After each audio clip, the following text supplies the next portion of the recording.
Bonjour à tous. La presse a crié au scandale après la réélection de Cavaille Guédibril et Marcel Niat Difendi à l'Assemblée nationale et au Sénat. Le Messager voit à travers leur énième mandat à la tête du Parlement comme un diktat de l'immobilisme. Le Jour et le quotidien Émergence constatent que ce sont toujours les mêmes à la tête du Parlement camerounais. De Guardian Post affirme à sa une que c'est Paul Biya qui a renouvelé sa confiance à ses octogénaires pour la continuité et la stabilité. Cependant, le président de la République avait pris l'engagement en février 2021 de conduire un processus de transition générationnelle avec des jeunes élus de la nation. Au-delà de la loyauté de ces personnalités, des Camerounais s'interrogent sur ce qui s'apparente à une ère de gérontocratie ayant des conséquences sur la gouvernance au Cameroun. La loyauté au président de la République est-elle un aveu d'assujettissement du Parlement au pouvoir exécutif? À peine réélus, les présidents du Sénat et de l'Assemblée nationale peuvent-ils admettre enfin un débat parlementaire sur la crise sociopolitique dans les régions du sud-ouest et du nord-ouest? Rien n'est moins sûr. De plus, il apparaît dans le cadre de la résolution de la crise anglophone une divergence d'approche entre Yaoundé et Paris. D'un côté, le président camerounais Paul Biya affirme que des réponses appropriées ont déjà été trouvées. Selon le chef de l'État du Cameroun, il y a un retour progressif à la paix et la cohésion sociale, un optimisme que ne partage pas l'un des principaux partenaires du pays. La France estime qu'au regard de la situation préoccupante, il est envisageable d'organiser un dialogue inclusif, y compris avec l'opposition, afin de trouver une issue politique et pacifique à cette crise au Cameroun. Qu'est-ce qui explique ces positions tranchées sur l'évolution et la résolution de la crise anglophone? La France peut-elle convaincre le Cameroun d'organiser un nouveau dialogue plus inclusif? Comment l'opposition peut-elle participer à ce nouveau dialogue, à cette rencontre, alors que de nombreux militants et activistes sont en détention depuis 6 mois, voire 2 ans, accusés de tentatives d'insurrection, de diffamation? Ils sont, selon la société civile, des prisonniers d'opinion politique au regard de leur maintien en détention sur la base d'un dossier judiciaire monté de toutes pièces. Dès lors, d'autres questions se posent. La justice est-elle encore un régulateur social ou agit-elle aux ordres dans le cadre de ces multiples affaires impliquant des militants politiques et des activistes des droits de l'homme? Ces questions brûlantes de l'actualité constituent le statut de droit de réponse. Mesdames, Messieurs, bienvenue dans cette émission où le choc des idées fait jaillir la lumière. Et pour cette nouvelle édition de droit de réponse, je reçois sur ce plateau le secrétaire délégué au MRC chargé des questions des droits de l'homme, Maître Désiré Sikati. Bonjour. Bonjour Céline Noufé, bonjour à tous les téléspectateurs qui nous regardent. Merci d'être avec nous ce dimanche sur le plateau de droit de réponse. Il est militant du Rassemblement démocratique du peuple camerounais. Il est avec nous sur le plateau de droit de réponse, Raphaël Ndougou. Raphaël, bonjour.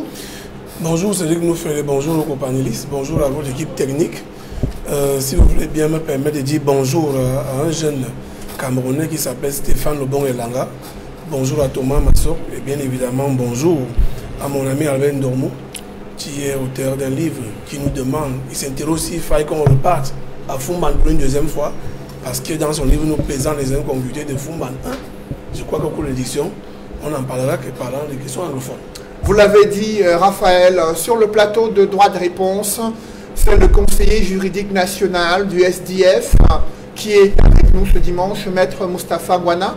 Maître Moustapha Ngwana, bonjour. Bonjour Cédric, bonjour à vos nombreux téléspectateurs, bonjour également à mes co-panélistes. C'est un plaisir renouvelé de me retrouver sur votre plateau.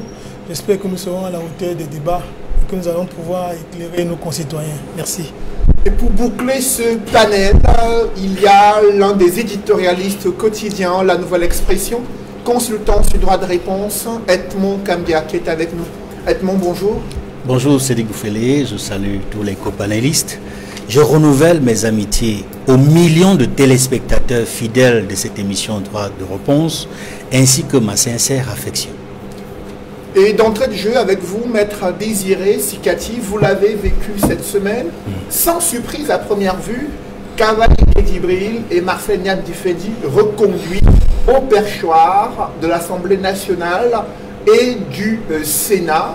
Est-ce que pour vous, vous faites partie de ces Camerounais qui réagissent après les propos du président de la République, laissant entrevoir un processus de transition générationnelle et de constater qu'il y a des présidents de l'auguste chambre basse du Parlement reconduits depuis près de 29 ans à la tête de cette institution, par exemple? Bon, déjà, je dois avouer que, comme la plupart des Camerounais, je ne suis pas surpris. Parce que ça fait quand même, pour Kavaye Guédibril, 29 ans qu'il est président de l'Assemblée nationale. Niat Difendi n'a peut-être pas la même longévité, mais il faut quand même reconnaître que sur le plan de l'âge, il n'a plus les moyens de pouvoir assumer sa fonction. Maintenant, il faut aussi être un rêveur que de penser qu'on pourrait rajeunir le paysage, ou bien le régime pourrait rajeunir, alors qu'à la tête de ce régime, on a aussi un président qui, au regard de son âge, n'est pas en mesure de pouvoir accomplir efficacement la fonction à laquelle il est attaché. Donc, on est dans une situation où, malheureusement, s'il n'y a pas un véritable changement de régime et une volonté du régime qui viendra après celui-ci d'impulser une véritable dynamique de rajeunissement de la gouvernance en général. Quand je parle de la gouvernance, il ne s'agit pas seulement de rajeunir les personnes sur le plan physique, mais il s'agit également de rajeunir la façon d'entrevoir la gouvernance. Donc il faut vraiment être un rêveur que de penser qu'on peut commencer le rajeunissement par, disons, peut-être le milieu, en laissant M. Biya, qui lui-même n'est pas jeune. On voit très bien que M. Biya, qui est aussi très âgé, n'est pratiquement plus présent. Il n'est pas là lorsqu'il faut assumer la gouvernance du pays. Et je ne pense pas que quelqu'un qui ne s'imagine pas s'associer aux jeunes pour gouverner puisse passer le pouvoir à ces jeunes-là pendant qu'il est encore là. Donc, il faudrait qu'on envisage la question du rajeunissement de l'administration camerounaise ou bien du gouvernement camerounais et même des hauts dignitaires de la République. Ça doit être une question beaucoup plus globale, voilà, qui doit engager. Parce que on parle aujourd'hui des présidents des deux chambres des parlements, mais vous allez voir que dans plusieurs administrations, c'est pratiquement la même chose. Vous allez voir, par exemple, le Sénamé avait, jusqu'à pas très longtemps, un directeur qui était là depuis pratiquement 30 ans. Donc, 40 ans. Voilà, bon, 40 ans, comme le dit mon voisin. Donc, il faut quand même reconnaître que c'est une mauvaise façon de faire qui s'est incrustée dans les habitudes du régime. Et ce n'est pas pour demain que ça va changer tant que ce régime est là. Donc, je pense que la seule solution, en ce qui me concerne, c'est qu'un véritable régime qui remplacerait celui qui arrive au pouvoir, un régime d'essence populaire. Parce que quand vous avez un régime d'essence populaire, forcément, ce régime est obligé de faire valoir les désirata du peuple. Voilà, si vous avez des gens qui vous élisent parce qu'ils estiment que vous allez donner une place à la jeunesse dans l'administration du pays et que demain ces gens-là se rendent compte que bon, eh bien, c'est une véritable gérontocratie.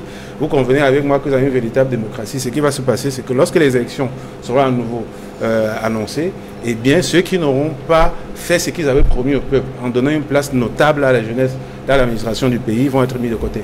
Et parlant d'élections, justement, après sa réélection à la tête de l'Assemblée nationale, Edmond Kambia, Kavaye Guédibril a dit merci 6 fois au chef de l'État du Cameroun. D'abord, adresser ses remerciements au chef de l'État en tant que président de la Chambre basse du Parlement. Que faut-il comprendre à travers cette révérence du président de l'Assemblée nationale au chef de l'État du Cameroun? Cédric Moufele, il faut savoir que la réaction du président de l'Assemblée nationale ne surprend guère. Et ce n'est pas la première fois qu'il réagit de cette façon. Vous savez qu'il est en poste à la tête de l'Assemblée nationale depuis 29 ans.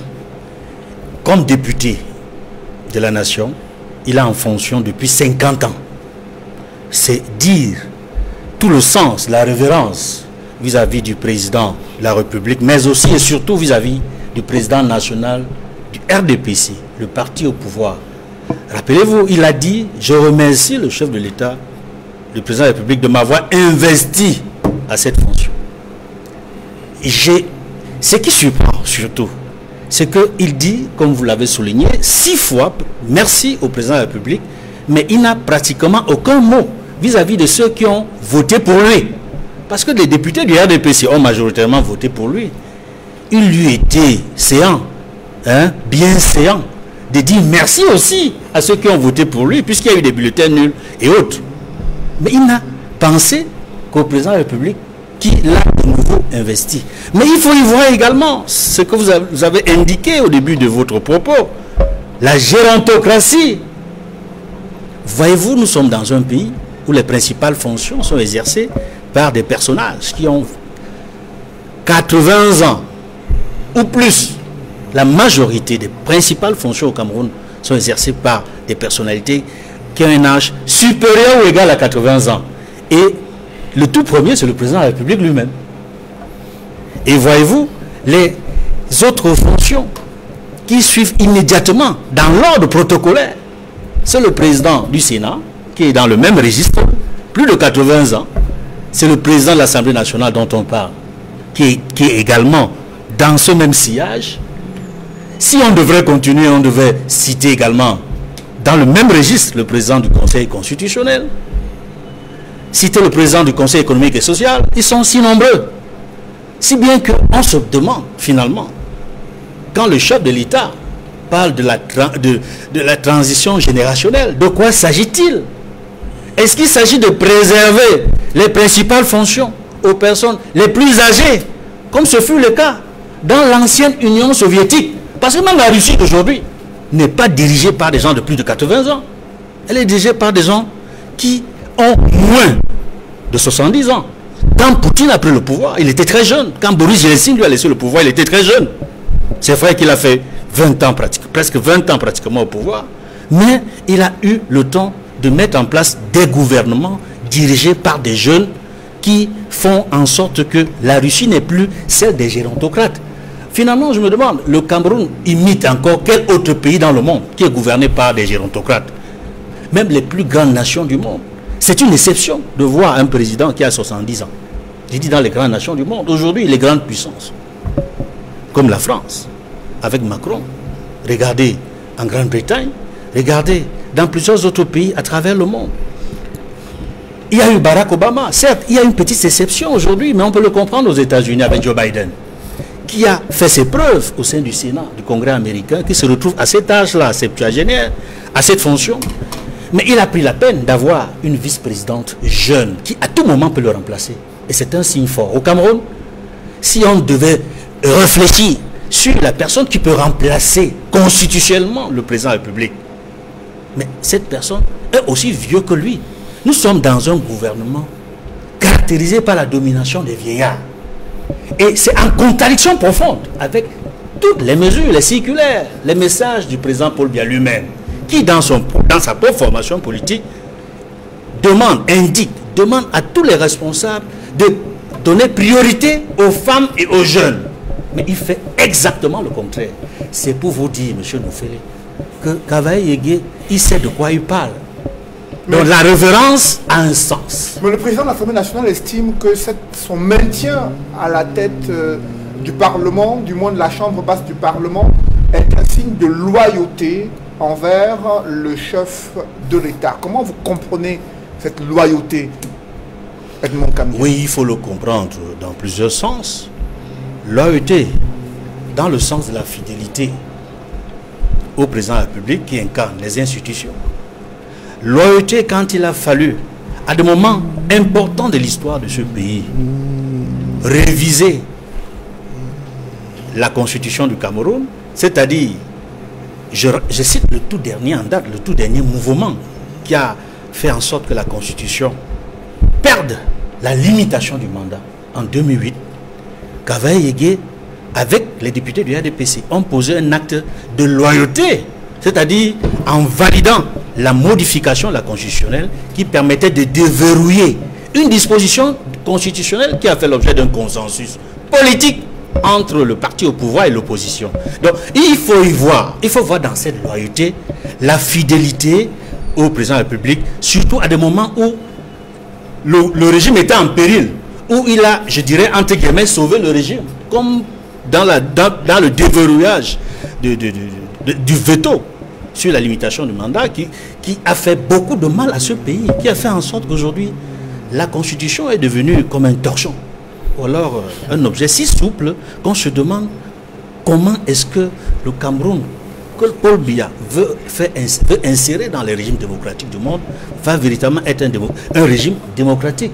À partir du moment où la Constitution est régulièrement retouchée dans un sens qui lui est favorable, comme du reste toutes les autres lois, y compris la loi, le code électoral et toutes les autres lois qui nécessitent et sujet à l'opposition à la société civile un nécessaire nettoyage. Après vous, Edmond, Maître Moustapha Ngouana, cette réélection du président de l'Assemblée nationale et du président du Sénat apparaît aux yeux de certains analystes comme des signes de stabilité et de continuité qui seraient les clés qui auraient conduit à leur maintien à la tête de ces institutions.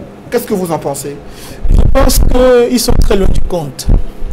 Lorsque les gens parlent de stabilité, en réalité, ce qui se joue, là, c'est la transition, c'est l'après-Biya qui se joue.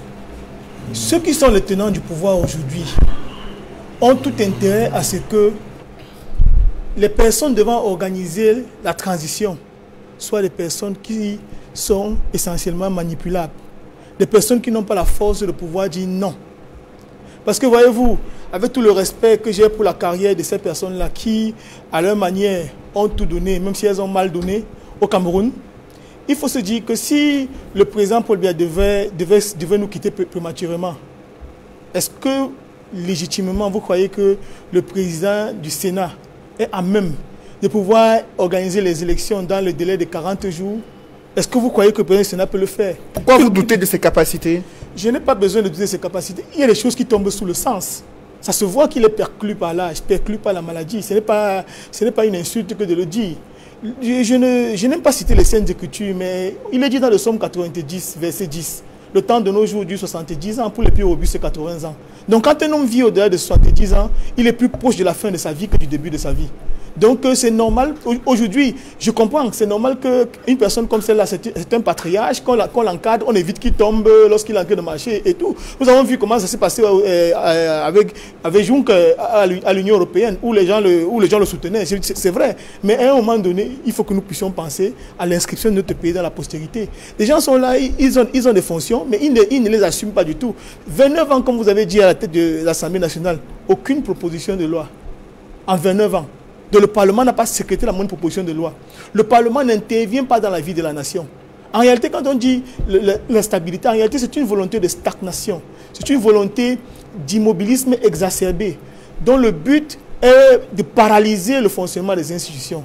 Dites-vous, peut-être que c'est rébarbatif de le dire, si vous fermez les yeux aujourd'hui à Niat et qu'on dit peut-être qu'on va prendre, vous l'appelez Kavaïege, lequel des deux? Même s'ils n'ont plus les capacités intellectuelles, ils n'ont plus les capacités physiques. Et ce n'est pas une insulte que de le dire. Nous aimerions également pouvoir un jour vieillir comme ces personnes-là. C'est une grâce que de vieillir. Mais aujourd'hui, ces fonctions sont pour eux un supplice. Je doute fort que le président Kavaï, avec toute la volonté, toute la force qui a pu être la sienne et toute l'expérience qui est sienne, il puisse aujourd'hui rédiger un discours et le lire debout pendant 1 heure ou 2 heures. C'est difficile. Ne parlons pas du président du Sénat qui est moins jeune que le président de la République d'une seule année, parce que je crois qu'il est né en 1934. Vous comprenez donc que c'est une situation qui n'a rien à voir avec la stabilité. Mais l'enjeu véritable, c'est de contrôler la transition politique. Et il faudrait que les gens puissent le dénoter. Et ceux qui sont les apparatchiks du pouvoir, s'arrangent à ce qu'ils soient maintenus. Parce que si demain, là, comme je l'ai dit, on dit que le pouvoir n'est pas là, on peut le prendre, on le met à l'écart. Et ça peut se faire d'un tour de bras. Et c'est ce qui est en train de s'organiser là. Et tout le monde le sait. Aujourd'hui, vous entendez, on vous parle des mouvements des franquistes et tout ça et autres. Mais il faut vous dire que le Cameroun n'est ni le Gabon, le Cameroun n'est pas le Togo, le Cameroun n'est pas tous ces pays-là où on a tout accepté. Le Cameroun est un pays complexe, est un pays multiple, est un pays exceptionnellement divers et diffus même. Donc il faut que les gens le sachent. Ils sont en train de mettre sur pied les métastases qui vont finir par détruire la nation, détruire la République. On ne peut pas dire une chose, c'est devenu un slogan. Le président Paul Biya, chaque fois qu'il dit une chose, il fait très souvent le contraire. Et on peut pas continuer comme ça. On dit qu'on veut donner la possibilité aux jeunes, mais on se rend compte dans un gouvernement, il n'y a pas un seul jeune.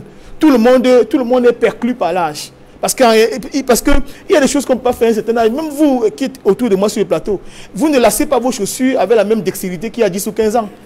Et c'est normal. Et il faut que les gens comprennent qu'à un moment donné, au lieu d'accepter l'humiliation, eux-mêmes ils peuvent dire je suis dépassé par les événements, c'est bon.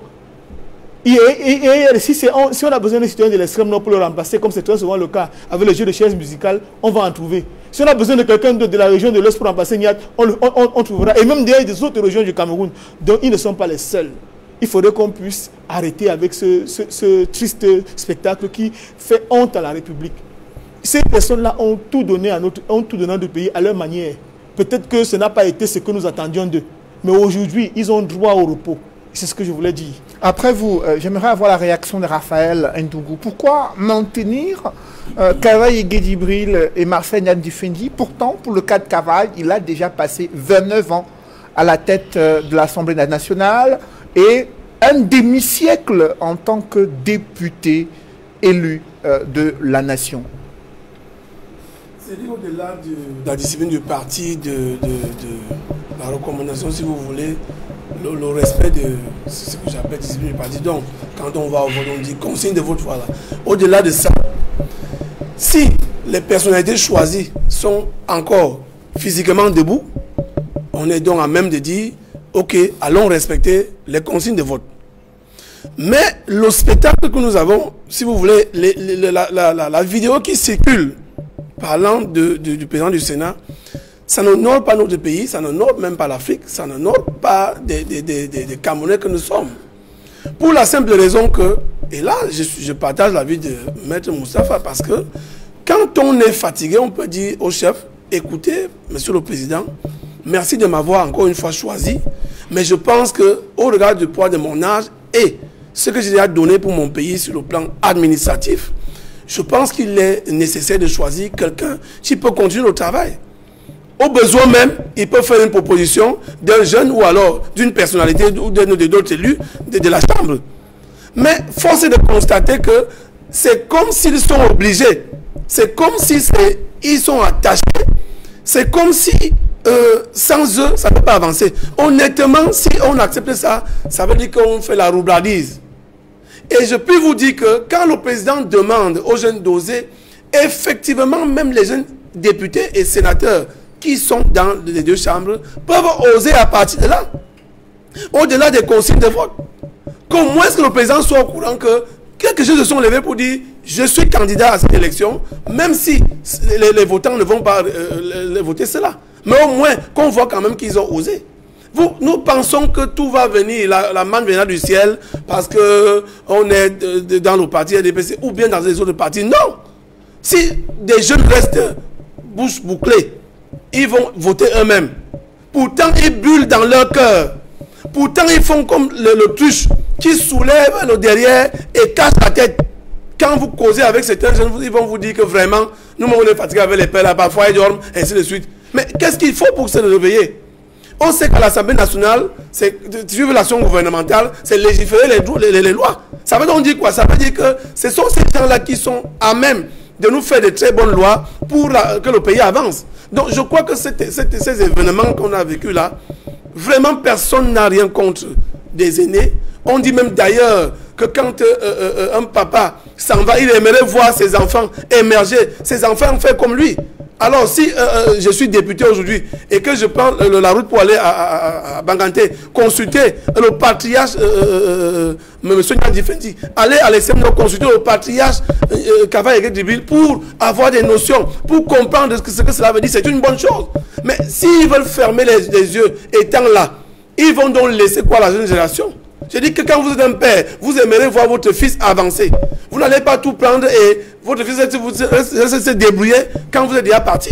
C'est ce qu'on dit dans mon village, que quand l'éléphant s'avance, vous voyez des traces de l'éléphant quand il s'avance.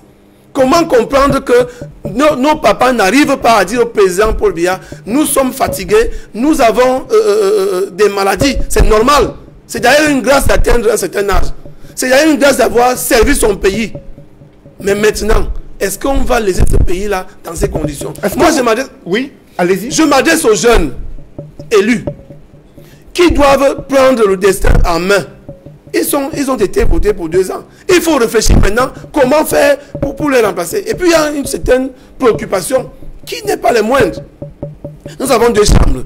Nous avons les revendications dans l'ONOSO. Parmi les revendications dans l'ONOSO, ces gens-là disaient comment comprendre qu'un francophone est à la tête de l'État, 2e personnalité un francophone, 3e personnalité un francophone, et puis 20 alors la 4e personnalité. On aurait dû, de manière aussi simple, dire ok, peut-être à l'Assemblée nationale en 3e personnalité, on choisit un député de ce côté-là. Dieu sait combien ils sont là-bas.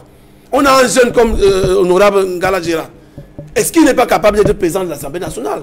Juste pour quand même essayer de calmer davantage et pour qu'on arrive justement à un cessez-le-feu total dans ces régions. Alors vous parlez justement des changements à la tête de ces différentes institutions parlementaires. Est-ce que le maintien de Kavaye Guédibril et de Marcel Niat Difendi est un agenda pour l'après-Biya, comme l'a pensé Maître Moustapha Ngwana?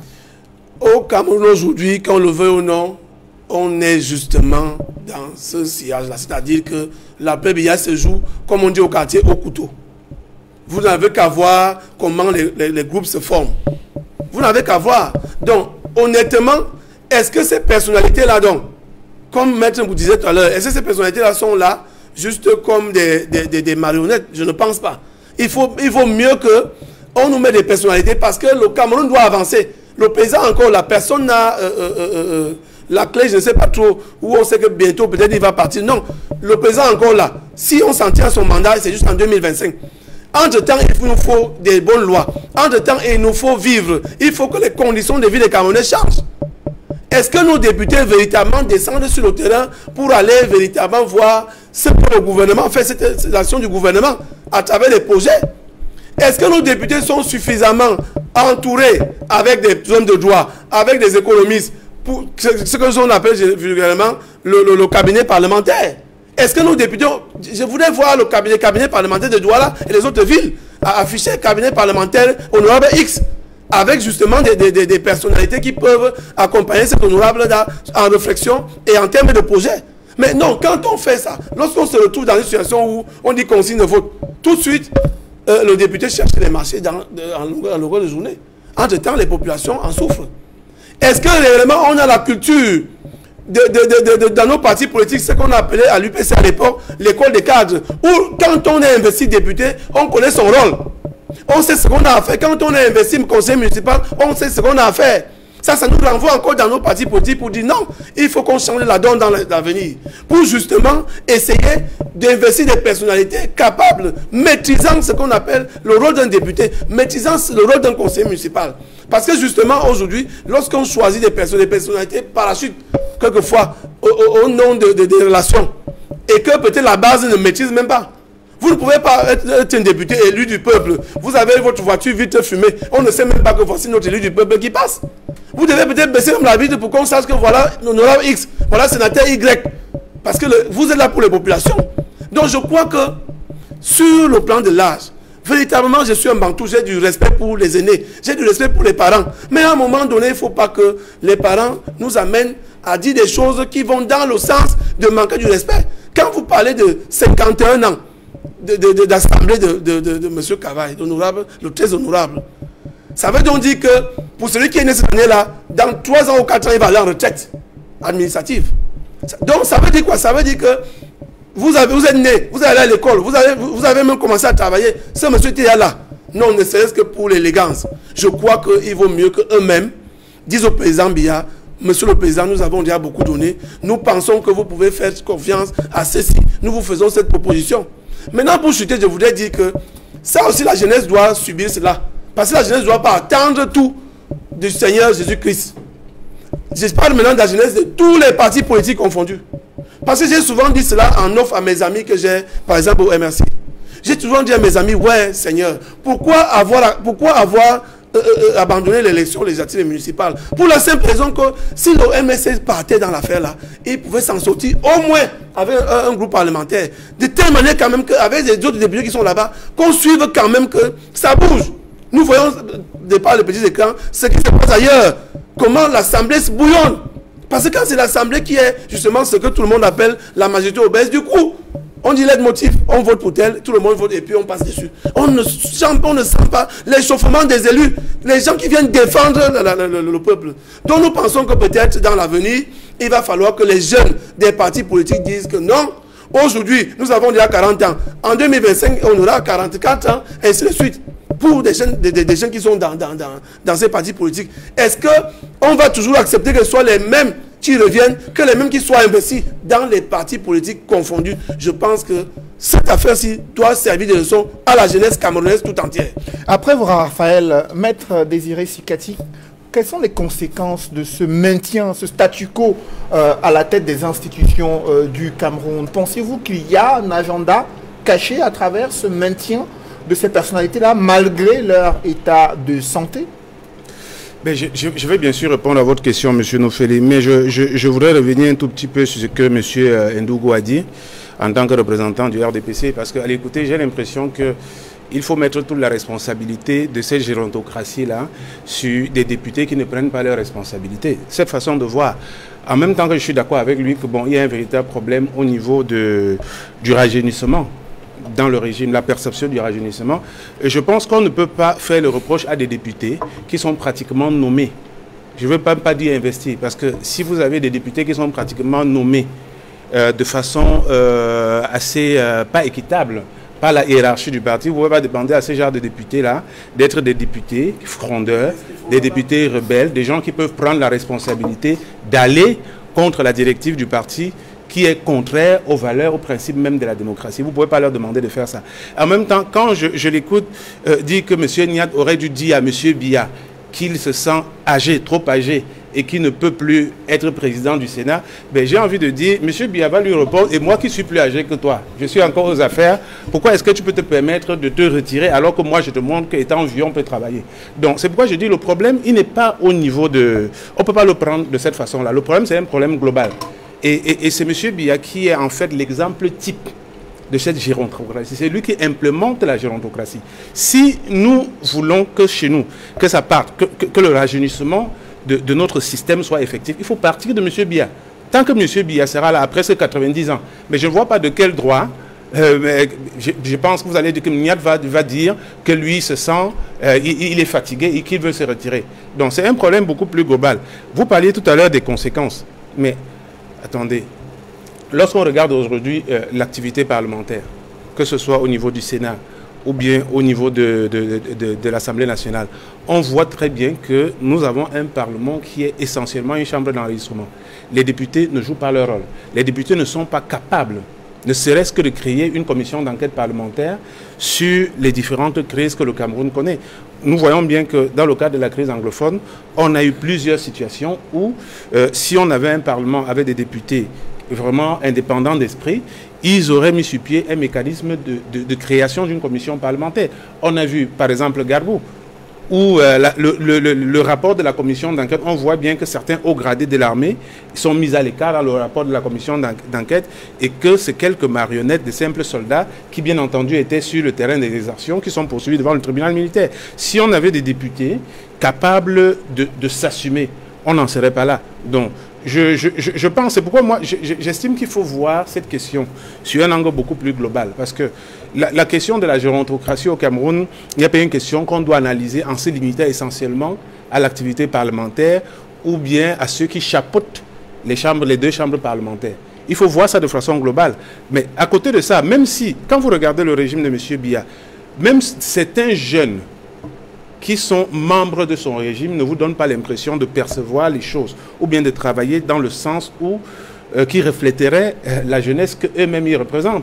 Quand vous voyez par exemple qu'aujourd'hui on a un ministre de la santé publique qui est supposé être le porte-parole de la lutte contre la Covid-19 au Cameroun, mais qu'on voit quand même dans les vidéos en train de s'adonner à des fêtes mondaines où des femmes dansent en tournant les fesses devant son visage. Mais ce ministre, il est jeune. Je pense qu'il doit avoir la quarantaine. Et vous pensez qu'il est différent qu'un membre du gouvernement ou bien un président du Sénat qui est sénile et qui ne peut plus travailler, qui ne sait même pas percevoir ce qu'on appelle les mesures barrières pour se protéger contre la pandémie. Donc moi j'estime que prendre la question du rajeunissement, peut-être des présidents de 2 chambres parlementaires, là, prendre ça sur un angle qui concerne seulement ces chambres-là, ce n'est pas trouver une solution au problème camerounais. Vous voyez, pour moi, j'estime que le problème, il est global. Par exemple, M. Ndougou parlait tout à l'heure de ces jeunes qui doivent prendre leurs responsabilités, même au sein des partis politiques. Ben, ce qu'il dit, c'est vrai. Mais sauf que vous ne pouvez pas avoir des partis politiques qui sont capables de donner la place qu'il faut aux jeunes, alors que le parti qui gouverne a une autre orientation, c'est-à-dire l'orientation gérontocrate. C'est cette orientation-là qui va malheureusement se présenter comme la référence que tous les autres partis politiques vont suivre. Malheureusement, c'est ça. Mais je dis, si dans notre pays, nous voulons envisager les choses autrement, il faut commencer par se dire que la présidence de la République, c'est le lieu par excellence où nous devons avoir quelqu'un d'un âge raisonnable, quelqu'un capable, quand je dis un âge raisonnable, c'est-à-dire quelqu'un qui, sur le plan physique, est capable de travailler, qui, sur le plan physiologique, sur le plan psychologique, est capable de lire les dossiers, de contrôler l'activité gouvernementale, d'organiser des conseils ministériels. D'ailleurs, quand on parle de conseil ministériel, vous vous souvenez que la dernière fois où M. Biya présidait un conseil de ministres au Cameroun, ça doit dater de peut-être de 3-4 ans. Alors qu'en principe, c'est lui qui doit donner une feuille de route à chacun de ses ministres à partir du moment où c'est lui, en tant que président de la République, qui s'estime avoir été élu sur la base, voilà, d'un programme politique qu'il a présenté aux Camerounais. Mais on sait tous qu'en 2011, par exemple, lorsqu'il a été élu, il a demandé à chaque ministre de faire sa feuille de route. Ça veut dire qu'en fait, on est rentré dans une sorte de cacophonie où le président de la République dit de façon implicite qu'il se met en retrait et il donne la possibilité à chaque membre du gouvernement de travailler à sa façon. Voilà le problème auquel on est confronté. Et à côté de ça, je pense que les jeunes aussi, parce que quand on parle de jeunes, nous ne pouvons pas parler des jeunes qui sont du côté de l'opposition aujourd'hui, en les mettant dans le même sens de la perception que les jeunes qui sont du côté du RDPC. Beaucoup de jeunes qui sont du côté du régime, c'est des jeunes qui estiment qu'il faut plutôt profiter de la situation, s'appuyer sur ces jeunes-là, sur ces vieux, comme des béquilles, pour se donner une petite place au soleil. Ce n'est pas des jeunes qui perçoivent la question en termes de changement, en termes de remplacement des vieux qui ne sont plus capables de travailler par des jeunes. Le discours que nous tenons ici, vous allez voir, est-ce que dans le RDPC, vous entendrez des gens parler de ça publiquement? Non, ça n'arrivera pas. Et je suis même surpris que M. Ndougou qui présente la question de cette façon-là. Parce que, voyez-vous, oui, je suis surpris qu'il présente la question de cette façon. Allez dans les milieux du RDPC. Tous ceux qui vont parler de cette question de rajeunissement, de la même façon que M. Ndougou vont parler sous cap. Sous cap. Aujourd'hui, au sein du Parlement, vous avez des députés du RDPC qui sont jeunes ou supposés être jeunes. Mais donnez-moi un seul député qui s'est mis à l'écart pour dénoncer le fait qu'on impose aux parlementaires du RDPC de voter obligatoirement, sans pouvoir discriminer le candidat qui est présenté par le comité central. Parce qu'en fait, c'est de ça qu'il s'agit. Quand Niat remercie Paul Biya, c'est parce qu'il sait que les députés qui sont, ou bien les sénateurs, ne sont que des marionnettes. Et ce qui est valable pour l'élection de Niat Difendi est également valable pour l'élection de Kavaye Gueye-Djibril. C'est M. Biya qui dit, c'est tel qui doit être président du Sénat. C'est un tel qui doit être président de l'Assemblée nationale. Et si vous êtes, et puis là, quand on regarde un peu l'histoire politique, on sait que chaque fois, que même au sein du régime, on a eu un député contestataire, frondeur, dans la législature qui est venue après, eh bien, ou bien l'élection qui est venue ensuite pour renouveler les membres du Parlement, il n'a pas été investi. Vous connaissez très bien le cas du député Oyono du Sud. Vous connaissez très bien ça. Il y a également Adama Moudi dans le Grand Nord. Donc il faut quand même se dire qu'à un certain moment, on ne peut pas. Les changements parcellaires, quand il dit changement parcellaire, c'est-à-dire on va dans un régime, on impulse une dynamique de changement sur un angle précis, que ça puisse impacter de façon générale sur la politique globale de la nation. Ce n'est pas les changements parcellaires qui vont aider le Cameroun à avancer. Il faut un changement global qui, à mon avis, devrait commencer par le sommet. Edmond Kamgia, quelles sont pour vous, de votre point de vue, les conséquences de ce diktat de l'immobilisme dans les institutions camerounaises, notamment au Parlement? Les conséquences sont nombreuses. Vous savez, Et la principale conséquence, c'est la procrastination. C'est-à-dire le Cameroun marque les pas sur place quand il ne recule pas. Parce que le Cameroun n'avance pas du tout. Depuis les années 90, nous n'avançons pas dans beaucoup de secteurs, à commencer par les secteurs économiques. Depuis l'accession de Paul Biya au pouvoir, le 6 novembre 82, il avait 49 ans. J'ai dit Paul Biya avait 49 ans lorsqu'il a accédé au pouvoir. Vous pensez qu'au Cameroun, il est impossible de trouver un autre Camerounais de 49 ans, candidat à la présidence, qui gagne les élections? C'est possible. Mais il faut que les règles électorales, les règles du jeu électoral soient claires. C'est la raison pour laquelle les formations politiques de l'opposition, notamment, et la société civile, estiment qu'il faut un nettoyage du système électoral. Mais je vais répondre à votre question. Parce que les conséquences, je dis, c'est la procrastination. Le Cameroun marque les pas sur place. Voyez-vous, nous étions un pays à revenu intermédiaire lorsque Paul Biya accédait au pouvoir. Nous sommes passés d'un pays à revenu intermédiaire à un pays pauvre, très endetté. Et je peux vous dire que ce pays pauvre, très endetté, est en train de s'endetter encore davantage. Sera plus pauvre que jamais si la même gouvernance persiste. C'est-à-dire que si le même régime est au pouvoir et continue à gouverner tel quel, nous serons encore plus pauvres. Puisqu'on le voit dans la gestion, par exemple, de la canne. Comment l'argent a été utilisé, a été détourné. Comment il n'y a jamais eu de compte rendu. Pas de comptabilité. Tout est flou. Et la canne, on va bientôt l'organiser, mais sans avoir aucun détail sur les sommes qui ont été effectivement déboursées et comment ça a été déboursé pour la construction des stades.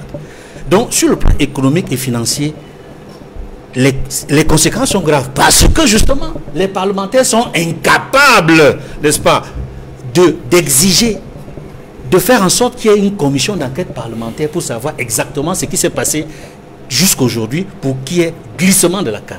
Ça, c'est un aspect.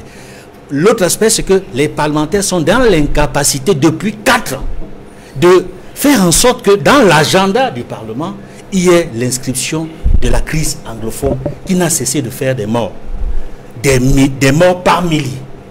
On voit bien également que les parlementaires sont dans l'incapacité de proposer des lois qui parviennent au finish à être adoptées et promulguées par le président de la République. Mais là, ça ne date même pas d'aujourd'hui. C'est depuis une bonne trentaine d'années, sinon davantage, qu'il n'y a aucune proposition de loi qui ait prospéré. Il faut également dire que l'une des conséquences également, c'est que lorsqu'on a des vieillards à la tête du Parlement qui ne tiennent compte que de leur loyauté et de la fidélité à celui qui les a investis, qui ne tiennent pas compte du Cameroun, qui ne tiennent pas compte de l'avenir, du présent et de l'avenir du Cameroun, nous sommes vraiment mal partis. Parce que dans beaucoup d'autres pays à travers le monde, les vrais débats se font au Parlement. La mobilité, c'est-à-dire que toutes les propositions, tous les projets, toutes les crises, comme je le disais tantôt, auxquelles le Cameroun est confronté, trouvent leur solution dans le débat au Parlement. Et un vrai débat. Mais ce débat aurait été plus intéressant si l'opposition avait été suffisamment consistante sur le plan du nombre de députés. Malheureusement, je constate qu'avec cette législature, depuis les dernières législatives, pratiquement aucun parti de l'opposition n'a un groupe parlementaire. C'est encore plus compliqué. Il n'y en a pas. Il n'y en a pas. Il dit c'est encore plus compliqué. Donc vous voyez bien l'absence d'un groupe parlementaire pour les partis de l'opposition. Des vieillards qui ne doivent leur loyauté qu'à celui qui les a investis, qui ne peuvent même pas dire merci aux députés qui les ont votés, parce qu'il y a ce qu'on appelle la discipline parlementaire, mais également les députés peuvent se passer de cette discipline, regarder Cameroun, nation Cameroun, l'avenir du Cameroun et dire et voter contre. Et ne pas voter comme le prescrit la discipline parlementaire. Et je peux vous dire que même si ils ne sont plus élus lorsqu'il y aura des élections 5 ans plus tard, mais au moins ils auront posé un acte fort qui montre qu'ils pensent davantage Cameroun que régime. Parce qu'après tout, un vrai homme politique, c'est quoi? Ce n'est pas celui qui pense aux élections. En fait, je voulais faire la différence entre un homme politique et un homme d'État. Parce que l'homme d'État pense aux générations futures. L'homme d'État pense aux générations futures. Donc, si un député qui est homme politique veut devenir un véritable homme d'État, aujourd'hui et demain, il faut qu'ils pensent aux générations futures. Et j'ai l'impression qu'il y a quelques rares députés dans l'opposition actuellement au Parlement qui ont véritablement ce quelque chose qui peut faire d'eux des hommes d'État.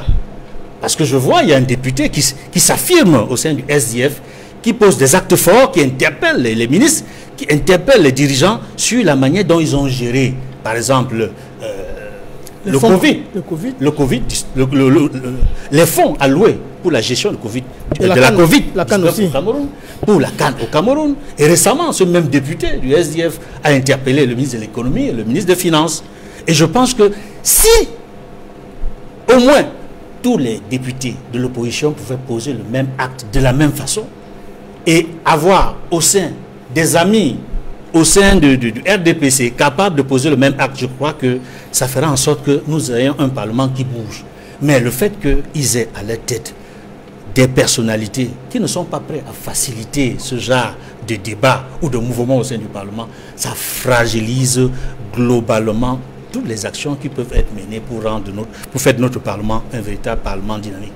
Après vous, Edmond Kamgamet, Moustapha Ngwana, après la réélection de Kavaye Guédibril et Marcel Nyat Difendi, pensez-vous qu'il serait favorable à l'inscription de cette crise anglophone dans le cadre d'un débat parlementaire durant cette session de mars 2021? Je n'ai pas de boule de cristal, je ne fais pas de la futurologie, mais je crois que l'une des caractéristiques de la vieillesse, c'est la sclérose. C'est-à-dire cette incapacité à pouvoir s'adapter aux nouvelles situations, cette incapacité à pouvoir changer, à pouvoir innover. Je pense que Kavaye Guédibril, le très honorable, et le président du Sénat ont déjà un modus operandi qui est connu.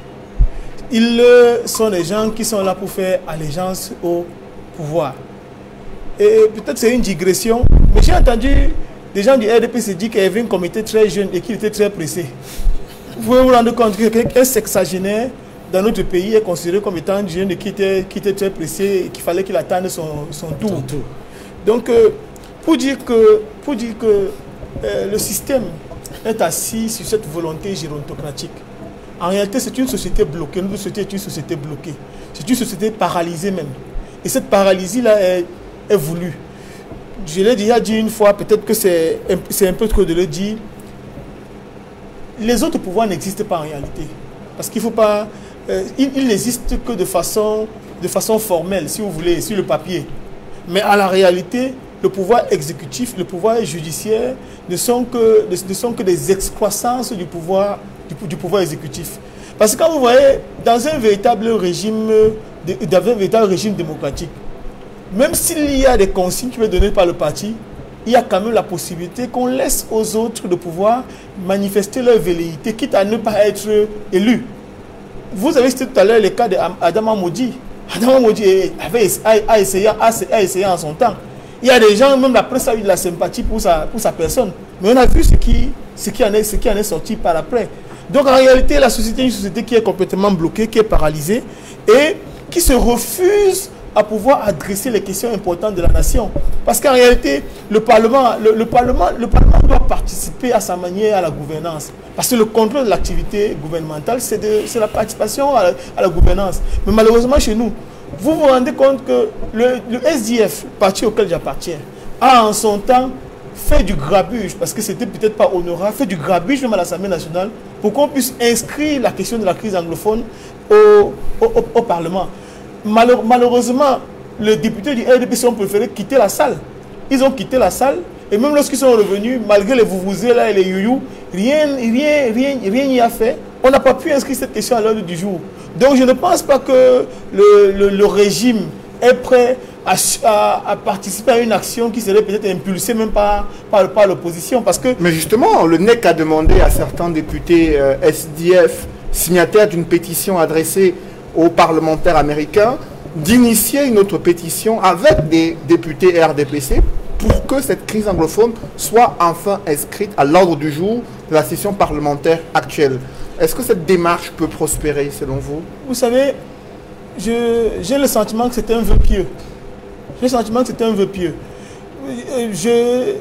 Dans l'absolu, j'aimerais, quelles que soient les solutions qui soient adoptées et qui permettent au Cameroun de sortir de l'impasse, je suis preneur. Mais je vois mal l'orgueil qui caractérise le pouvoir RDPC, parce qu'il faut le dire, c'est un orgueil qui frise l'autisme. Le pouvoir RDPC est incapable d'accepter qu'une initiative venue de l'extérieur puisse leur être imposée. Quelque intéressante qu'elle soit, quelque bénéfique qu'elle soit pour les populations camerounaises, ils ne sont pas preneurs. Les initiatives, ils sont les seuls à réfléchir, ils sont les plus intelligents, ils sont les plus beaux, ils sont les seuls à pouvoir tout faire. Un de mes confrères, paix à son âme, vous rappelez, qu'il est venu avec des investisseurs qui étaient par exemple de clé en main, sans que l'État le debout sur le moindre franc. Dans le cadre des BOT, ou bien les PPP si vous voulez. Mais personne, le gouvernement s'y est refusé. En fait, on veut absolument tenir tous les cordons du pouvoir et tous les cordons de la bourse. Donc c'est ce qui justifie en réalité cette espèce de, non seulement de cacophonie, mais cette espèce de sclérose dans laquelle nous sommes enfoncés. Notre société est bloquée, on n'avance pas. Il n'y a rien qu'on puisse attendre actuellement du gouvernement du président Paul Biya. La seule chose qui puisse être le salut pour nous, c'est que quelqu'un d'autre puisse prendre sa suite, quel qu'il soit. Une autre personne doit prendre sa suite pour que le Cameroun puisse se redresser. Parce que c'est une antienne déjà. Tous les jours, c'est le même refrain. On revient sur les mêmes choses, mais on se rend compte que ceux qui nous gouvernent n'ont pas de volonté de faire avancer les choses. La non-gouvernance et même la mal-gouvernance sont un projet du RDPC. Le RDPC n'a pas de vision du Cameroun, même dans un an. Le RDPC, on vit au jour le jour, on vit au jour le jour et on supporte les conséquences. Je vous dis par exemple, j'ai peut-être une digression. Tout à l'heure, je vous ai dit qu'il n'y avait qu'un seul pouvoir. Je prends dans le cas des élections municipales et législatives qu'il y a eu dernièrement. Pendant que nous avions engagé, on avait engagé des recours. On avait engagé des recours après l'élection des différents maires. Nous nous sommes rendus compte que, puisque le président avait convoqué le corps électoral, de manière quasi abusive, tous les recours, même ceux qui étaient pertinents, ont été rejetés. Il n'y a pas eu un seul recours qui a été retenu. Parce qu'il fallait adapter l'agenda de la Cour suprême à celui du président de la République. Alors qu'on prétend qu'il s'agit de pouvoirs différents. Ce qui n'est pas possible, ce qui ne s'entend pas. Le pouvoir judiciaire devrait pouvoir jouer les équilibres, pouvoir rétablir les équilibres. Et malheureusement, chez nous, on a le sentiment que sa balance penche du côté de celui qui est le président du Conseil supérieur de la magistrature. C'est le président qui est le Dieu sur terre en réalité. On parlera de cette justice tout à l'heure, maître Moustapha Ngouanam. J'aimerais d'abord avoir la réaction de Raphaël Ndungu sur la vision du RDPC. Vous avez suivi les critiques formulées à l'encontre de votre formation politique concernant la qualité de la gouvernance au Cameroun et les perspectives pour le pays. Que répondez-vous? Non, disons que c'est notre pays, chacun peut apporter à sa manière, même si ça passe par la critique. J'ai la coutume de dire que le président avait demandé au Cameroun de ne plus aller au maquis pour exprimer leurs opinions. Cela veut dire quoi? Cela veut dire que même au sein même du parti RDPC, les gens doivent s'exprimer. Les gens doivent dire ce qu'ils pensent pour l'évolution de notre pays. Bien évidemment, il y a beaucoup de choses qui sont négatives et il y a d'autres qui sont positives. Maintenant, ce n'est pas l'occasion pour moi ici de faire un bilan, quoi que ce soit. Nous pensons que si à partir de l'Assemblée, à partir du Parlement, là où on parle des questions de loi, si le travail est fait, on peut comprendre qu'ici, il s'agit de l'avenir du pays.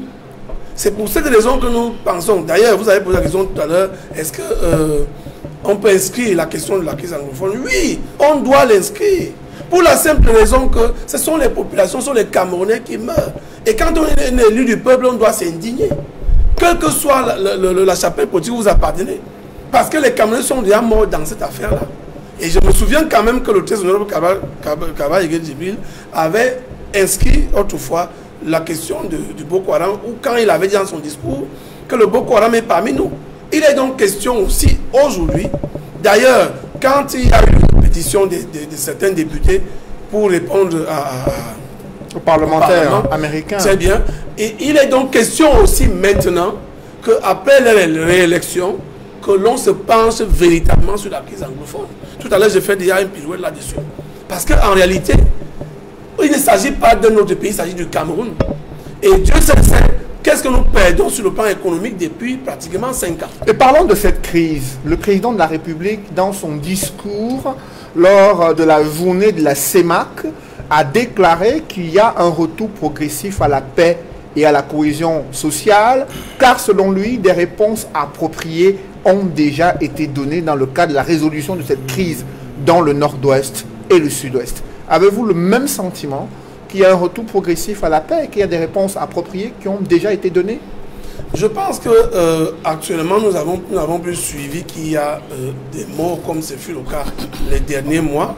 Je pense même que beaucoup de choses ont été soulevées. Tout à l'heure, je vous parlais des personnalités sur le plan de la préséance. Ça veut donc dire que, honnêtement, on aurait dû aussi trouver une solution par rapport à ça. Parce que, quand on le veut ou non, on peut bien dire que le chef du gouvernement, le premier ministre Tifinouni FM, a un pouvoir assez étendu. Mais certains, dans cette partie du pays, pensent qu'ils voudraient aussi voir... Il est en prison, hein. Et ils voudraient aussi voir une personnalité de deuxième catégorie, alors de deuxième rang, venir de ce côté-là. Et c'est pour cette raison que nous pensons qu'on aurait dû essayer de résoudre ce problème. Maintenant, sur ce qui a déjà été fait, il y a eu plusieurs revendications. C'est pour cette raison que je crois fermement, je l'ai toujours dit ici, qu'il faut bien que ces personnalités de ce pays, de ces deux régions, se réunissent d'abord elles-mêmes pour évaluer, pour voir qu'est-ce qui a déjà été fait, pour essayer d'évaluer de manière globale cette situation.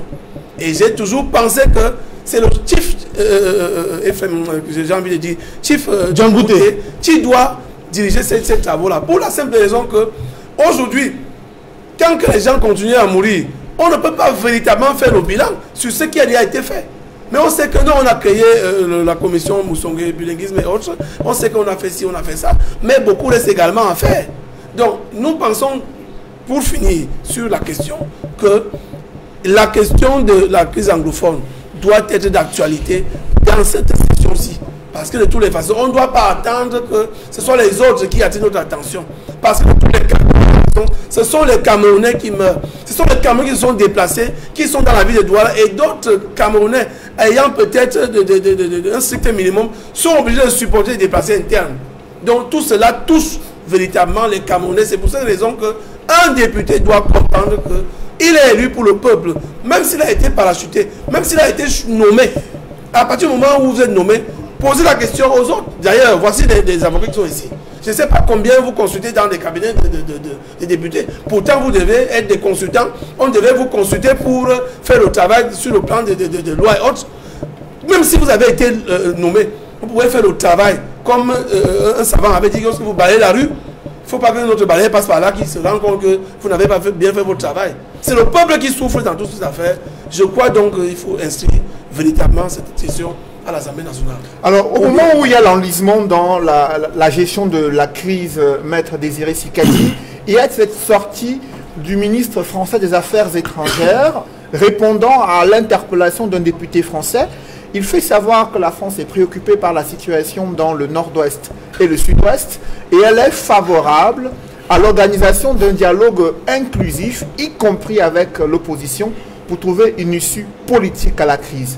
D'un côté, le chef de l'État, lui, il dit qu'il y a un retour progressif à la paix car des réponses appropriées ont été trouvées à cette crise. Comment appréciez-vous ces différentes sorties? Ben déjà, il faut se rappeler que depuis que la crise anglophone a pris la tournure de la guerre, le régime de Yaoundé a toujours donné l'impression qu'il maîtrisait la situation. Donc ce n'est pas seulement aujourd'hui que M. Biya prétend que le calme est revenu dans les deux régions anglophones. Il l'a toujours dit depuis le début.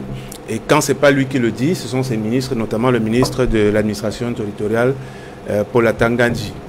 Ce que je constate, c'est que, enfin, certains pays de la communauté internationale, qui sont quand même assez impliqués sur le plan historique dans les relations avec le Cameroun, commencent à percevoir cette question exactement comme nous de l'opposition, on l'a souvent demandé, la question du dialogue inclusif, parce qu'il faut se rappeler que c'est une nouveauté dans le langage diplomatique français de faire allusion au dialogue inclusif.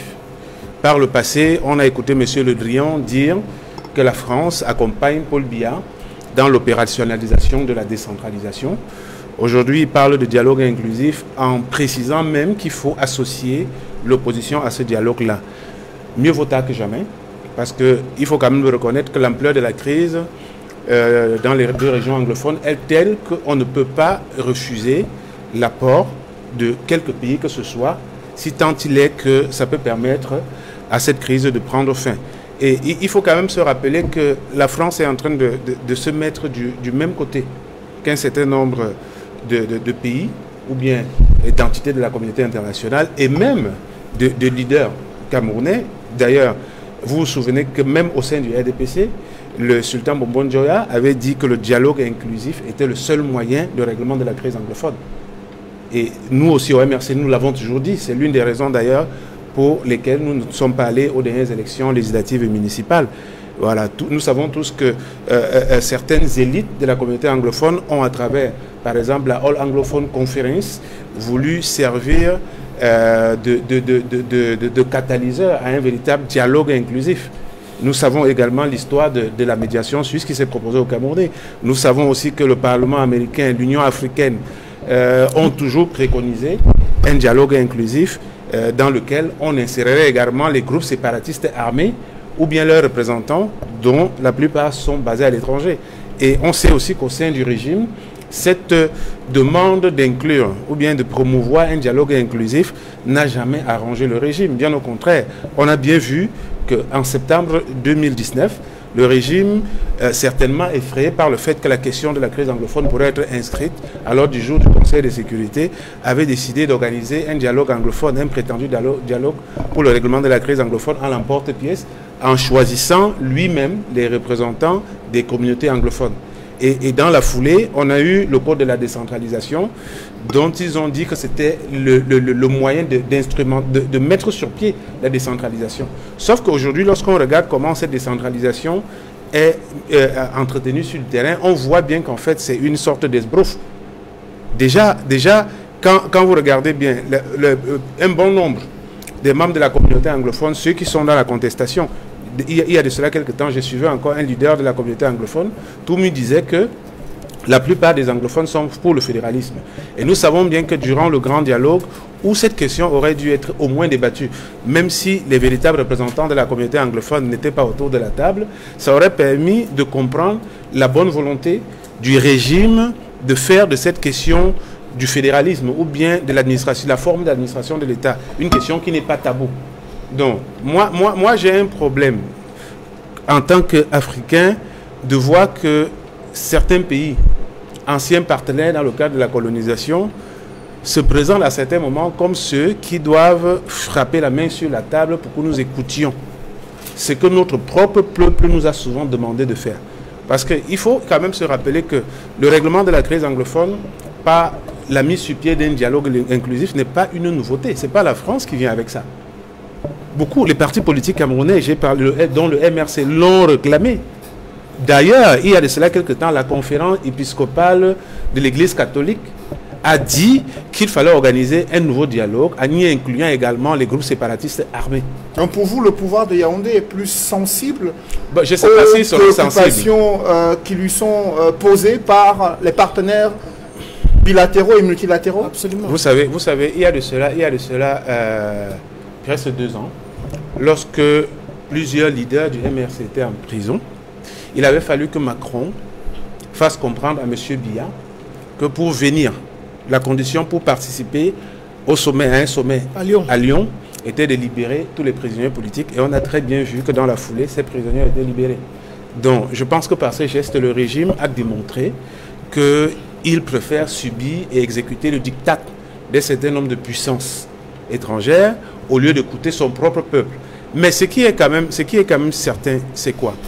Ce qui est constant, c'est que, j'ai dit tout à l'heure, mieux vaut tard que jamais.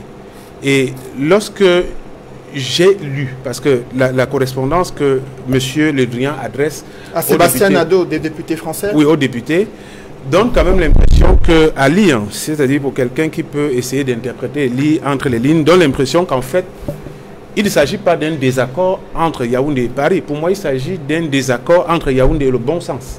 Alors justement... Et le bon sens, pourquoi est-ce que je dis le bon sens? Oui. Parce qu'en fait, quand vous étudiez l'environnement politique qui tourne autour de la crise anglophone, vous constatez quand même que tous les leaders, tous les Camerounais dans les grands ensembles, même au sein du RDPC, vous avez un groupe de front, bon, je dirais pas de frondaires, mais des gens qui sont quand même épris de bonne foi et de l'intérêt national, qui demandent que le dialogue inclusif soit organisé. J'ai parlé tout à l'heure de Sa Majesté le Sultan, roi des Bamoun, qui est une élite importante au sein de ce parti-là. Membre du bureau vous vous souvenez, pour vous démontrer que le régime n'a jamais eu la volonté de faire du dialogue inclusif un moyen de règlement de la crise anglophone. Vous vous souvenez qu'en 2019, avant le grand dialogue national, le Premier ministre avait annoncé le dialogue.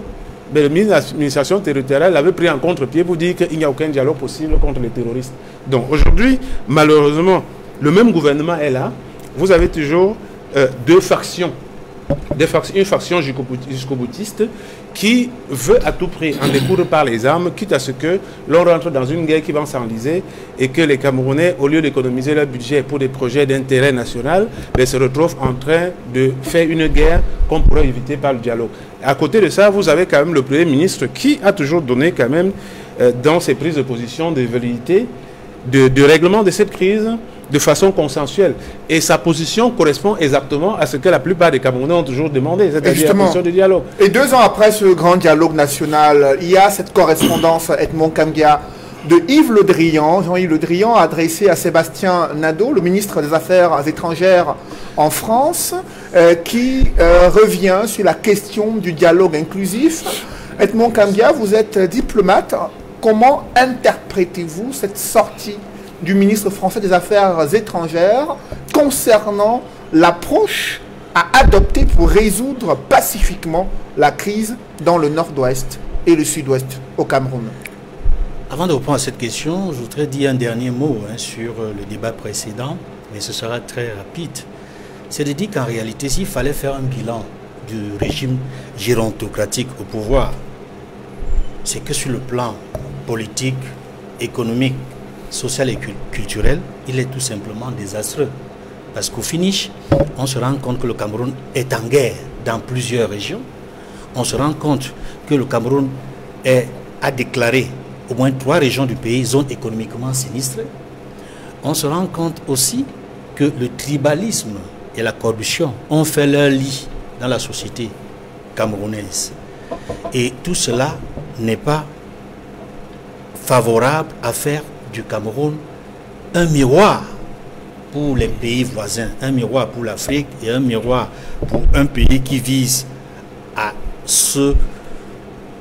émerger, à devenir pays émergent, comme avait dit le chef de l'État en 2035.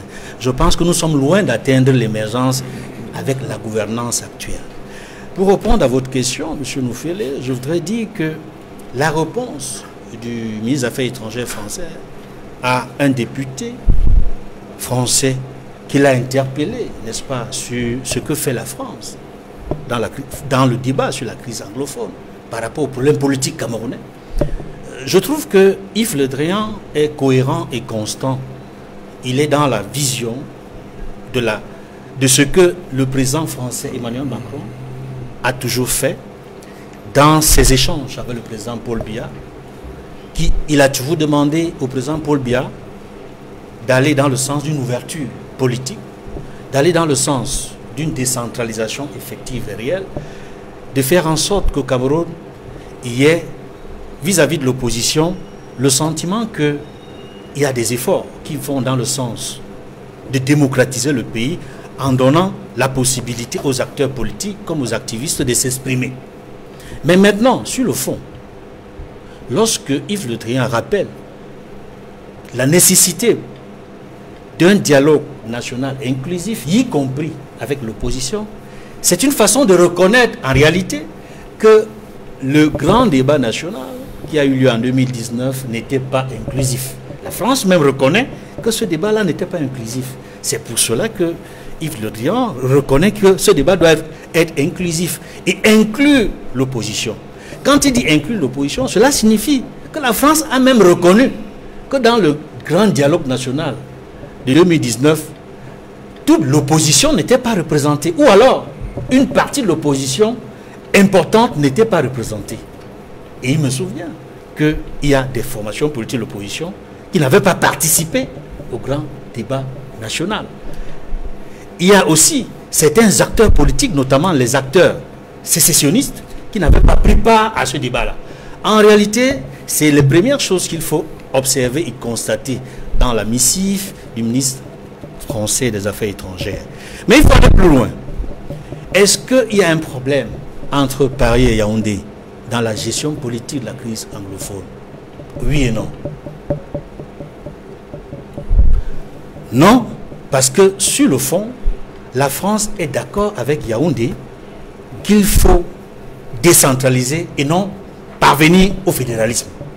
La France et Yaoundé sont d'accord là-dessus, que c'est la décentralisation qui est l'option retenue et qu'il ne faut pas du tout aller vers le fédéralisme. Maintenant, là où le bas blesse, là où il y a un front entre Paris et Yaoundé, c'est que le gouvernement camerounais manque la volonté de faire avancer les choses. Au-delà des déclarations d'intention qui ont été formulées jusqu'aujourd'hui, on voit bien que le gouvernement n'a pas la volonté de rendre effective la décentralisation annoncée. Observez vous-même, il y a eu un début de problème déjà entre certaines autorités administratives et certains responsables de communes sur l'interprétation de certaines dispositions du Code général des collectivités territoriales décentralisées. Et il n'y a eu nulle part un certain arbitrage au niveau de la hiérarchie de l'État. Donc il y a une volonté de faire préserver l'ambiguïté, le flou. Ça c'est le gouvernement. Et la lenteur avec laquelle les choses avancent montre bien que le gouvernement n'a pas la volonté de décentraliser effectivement. Or, le débat de fond qui se pose, ce n'est pas de réaliser la décentralisation ou d'être lent dans la décentralisation. Parce que là, j'interviens au-delà de l'analyste que je suis, de consultant analyste que je suis citoyen. Le débat de fond, c'est qu'il faut poser sur la table la question de la forme de l'État qui demeure. Parce que si la question de la forme de l'État n'est pas débattue, on aura beau avancer dans la décentralisation que la solution de la crise anglophone ne sera jamais trouvée. Parce que tout réside sur la forme de l'État. Et sur cette question, Maître Moustapha Ngouana, on suit la France déclarer qu'elle veut accompagner le Cameroun dans la mise en place effective de la décentralisation et du statut spécial dans les régions du nord-ouest et du sud-ouest. L'annonce a été faite en 2019 à l'issue du grand dialogue national. Il y a eu une loi sur la décentralisation en fin 2019 lors d'une session extraordinaire du Parlement camerounais. Comment comprendre que jusqu'aujourd'hui, tout le monde a du mal à percevoir ce statut spécial? Pensez-vous que cet appui de la France pour ce statut spécial permettra de résoudre l'épineux problème qui se pose dans ces deux régions du Cameroun? Voyez-vous, la France elle-même est jacobine. La France croit au jacobinisme. C'est pas un État qui pratique le fédéralisme. Quand vous voyez tous les pays d'Afrique francophone, parmi tous les pays d'Afrique francophone, il n'y a pas un seul qui soit un pays qui est expérimenté du fédéralisme. Vous savez, les États africains francophones ont des rapports incestueux avec la France. Pour que la France puisse maintenir cette espèce de domination de ces pays-là, il est important qu'elle puisse contrôler toute l'architecture du pouvoir. Or, avec le fédéralisme, il y a beaucoup de pouvoirs qui sont accordés aux États fédérés. Et il devient donc impossible dans un contexte comme celui-là d'avoir sa même mise avec la même amplitude que lorsque vous avez un État centralisé comme le nôtre. Parce que lorsque l'État est centralisé, lorsque vous impulsez à partir du sommet votre pression, elle se diffuse sur les autres, elle se diffuse et se déconcentre sur les autres institutions. Maintenant, lorsque vous avez une république fédérale, les États fédérés ont des pouvoirs qui leur sont propres. Et sur ces pouvoirs-là, il est constant que le pouvoir central ne peut pas intervenir. Or, parfois, ce sont des leviers économiques. Les leviers économiques sur lesquels le pouvoir politique français veut toujours pouvoir actionner. Donc il ne faut pas être surpris qu'ils prétendent qu'il faille absolument aller à la décentralisation, alors que nous tous, nous convenons de ce que la décentralisation est monnaie au Cameroun. Et je suis très heureux aujourd'hui même, je me rends compte que bon, même le MLC partage désormais de manière entière la thèse du fédéralisme, qui est la seule solution dans une république plurielle comme la nôtre. Le Cameroun est une république plurielle. On a les musulmans, on a des chrétiens, on a des animistes, on a des Bantous, on a des Soudanais. On a une diversité de peuples au Cameroun. Et on a une diversité de cultures. La seule manière de pouvoir gérer cette foultitude, ce magma populationnel, c'est de pouvoir encadrer ça dans un état qui permet à chaque spécificité de pouvoir s'exercer de manière pleine et entière. Et je ne vois pas en quoi cela empêcherait notre pays de pouvoir avancer. C'est un exemple que j'ai l'habitude de prendre. Lorsque vous arrivez dans presque tous les continents, les premières puissances sont les puissances fédérales. Vous allez en Europe, c'est l'Allemagne, c'est la Russie. Vous allez aux Amériques, c'est les États-Unis. Vous allez au Cameroun, c'est le Nigeria.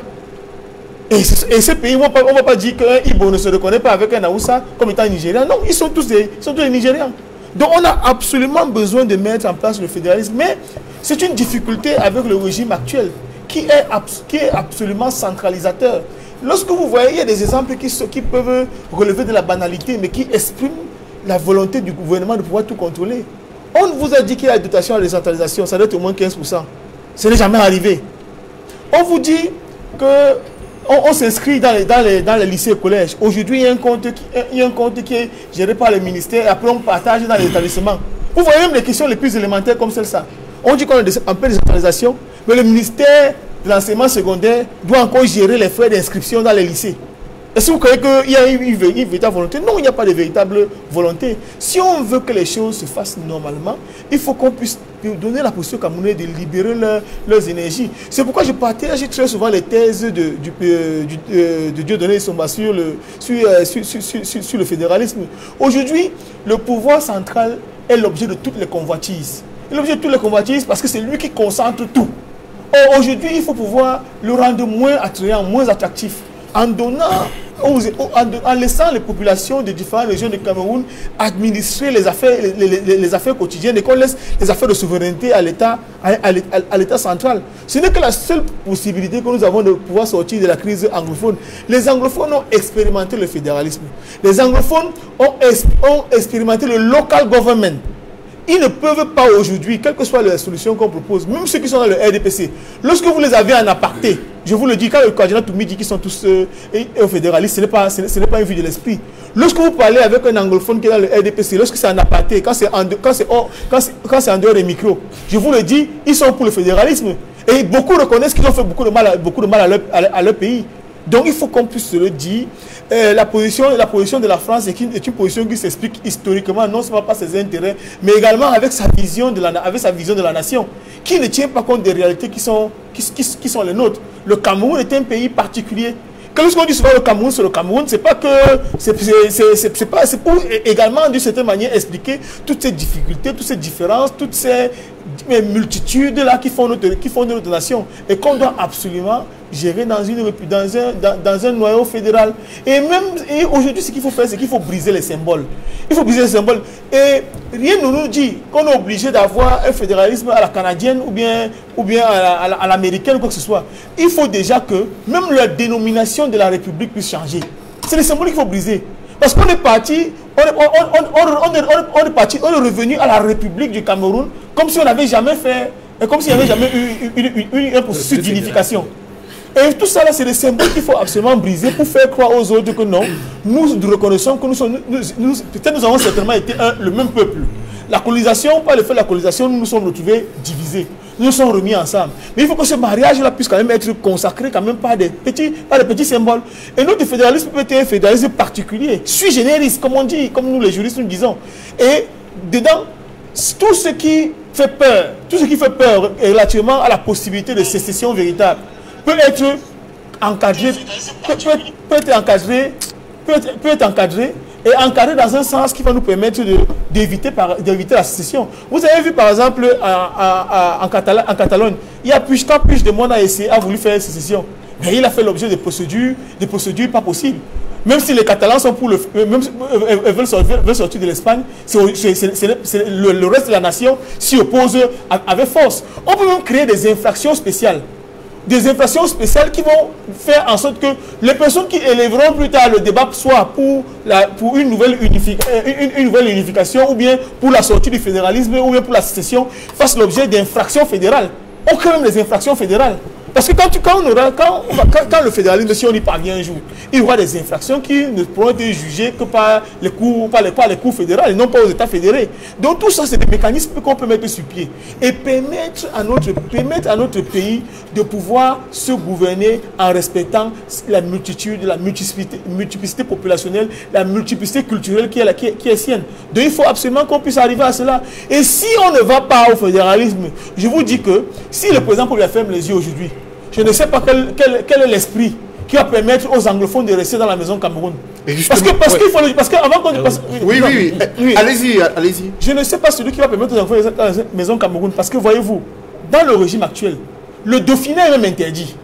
Oui. Si vous manifestez comme étant un dauphin, c'est-à-dire que c'est tous les clans qui vous tombent dessus à bras raccourcis et finissent par vous broyer et vous éliminer complètement.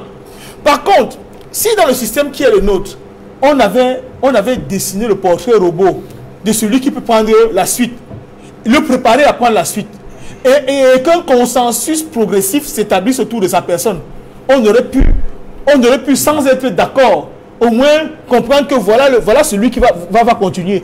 Et qui peut au moins au sein même du RDPC faire un minimum de consensus. Mais aujourd'hui, si vous êtes Marafa, vous vous amusez, on vous coupe la tête. Si vous êtes Mbara, vous vous amusez, on vous coupe la tête. Ainsi de suite. Et on se retrouve dans un pays où on est au bord du gouffre avec un chef de l'État qui est en fin de vie. Et ce n'est pas lui manquer de respect que de le dire. Et s'il ferme les yeux demain, dites-moi quand vous voyez le RDPC, c'est le président Niat du Sénat qui va pouvoir prendre la suite, qui va pouvoir organiser l'élection. Je suis sûr que chacun d'entre nous sait qu'il est dans l'incapacité physique et intellectuelle de pouvoir faire ce travail-là. Et ce n'est pas lui manquer de respect que de le dire. Nous voyons tous, nous assistons à ce qui se passe. Et c'est notre pays. Et lorsque nous faisons des analyses comme celle-là, ce n'est pas contre les individus. Mais c'est pour que nous puissions très vite redresser le tir, redresser la barque, pour que le navire Cameroun ne tangue et vacille et finisse par sombrer. Donc il faudrait que ceux qui nous gouvernent comprennent qu'ils ne doivent pas s'amuser avec nos vies. Nous avons nos enfants, nous voulons qu'ils vivent au Cameroun, qu'ils fassent leur devenir dans leur pays, sur la terre de leurs ancêtres. Et ceux qui nous gouvernent ne doivent donc pas s'amuser avec cela. Vous soulevez des préoccupations, Maître Moustapha Ngwana, qui concernent la forme de l'État. Est-ce que, Raphaël Ndungu, ce sujet est un sujet tabou que le gouvernement redoute de voir poser sur la table durant un dialogue inclusif, raison pour laquelle il évite depuis près de 3 ans, 4 ans que dure la crise, à pouvoir discuter de cela avec les autres forces vives de la nation. Est-ce que ce sujet sur la forme de l'État fait peur au gouvernement actuel, selon vous? Ça ne devait pas faire peur, pour la simple raison que on est parti de Fumban avec cela.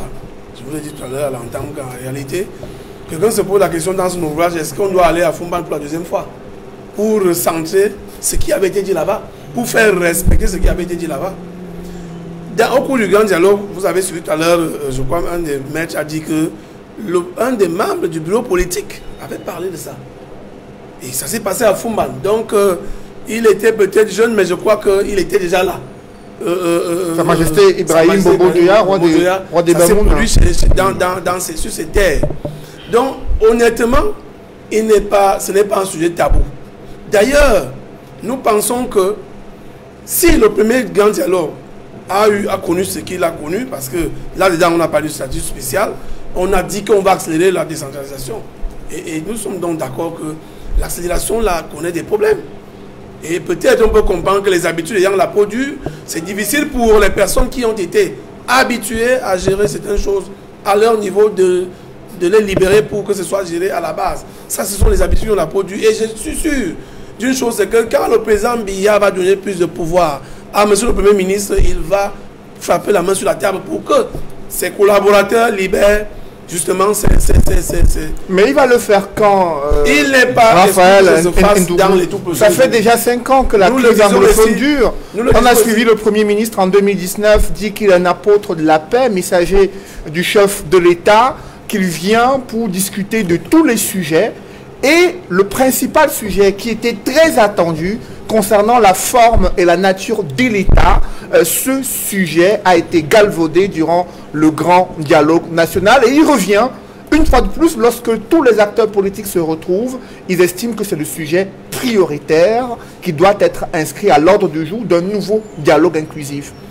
Sur le Premier ministre, quand il faisait cette déclaration, il avait consulté, il avait reçu en consultation des leaders de partis politiques, bien évidemment, des hommes d'église.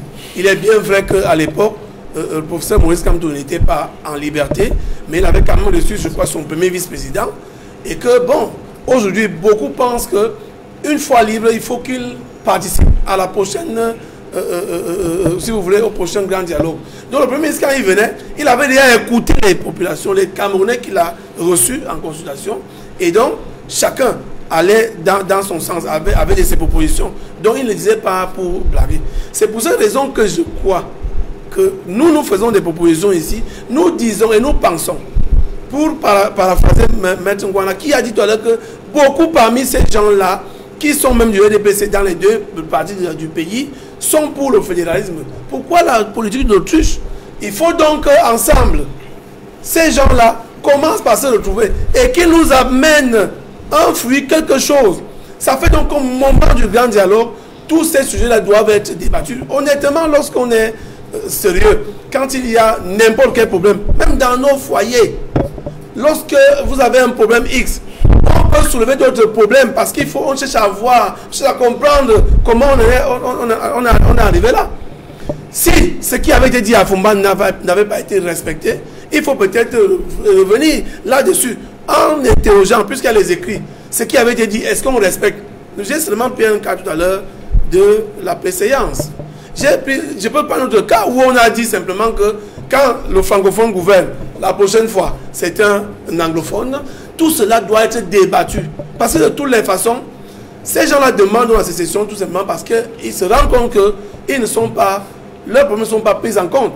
Et c'est pour cette raison aussi qu'il faut poser le droit accusateur à ceux-là même que le président Biya a pris autour de lui, qui n'ont pas justement aussi fait ce travail-là. C'est-à-dire qu'ils sont arrivés et ont oublié un certain nombre de choses.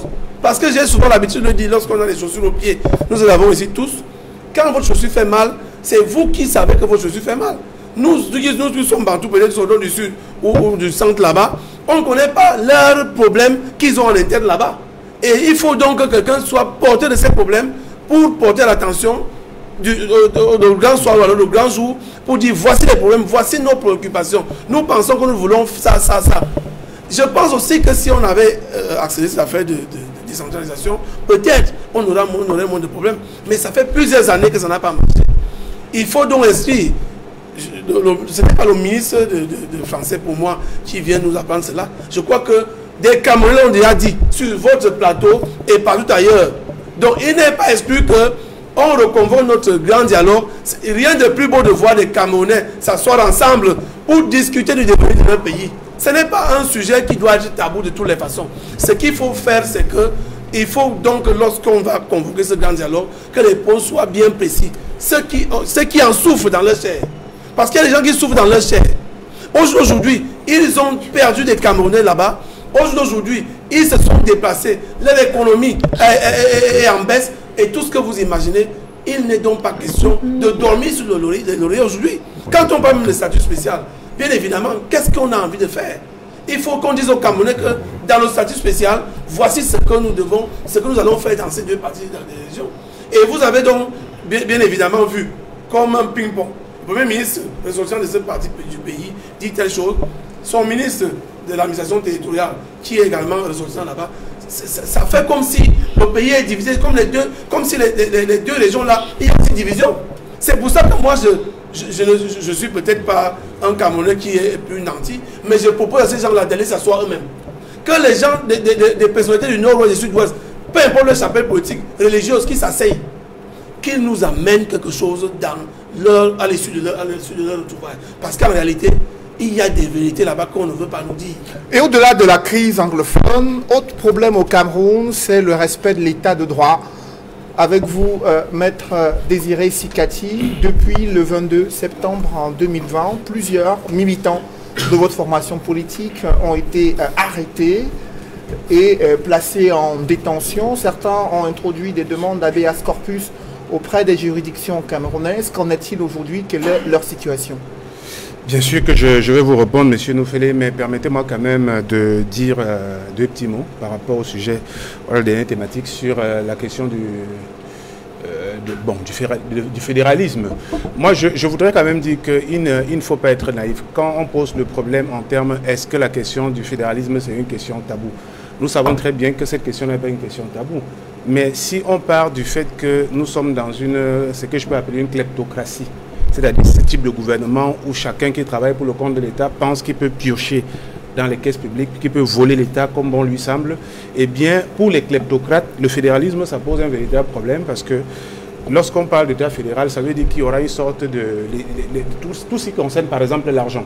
L'argent ne sera plus centralisé au niveau de Yaoundé, où les gens vont manipuler les budgets à leur guise. C'est eux qui seront derrière les marchés, qui donnent à leur croche.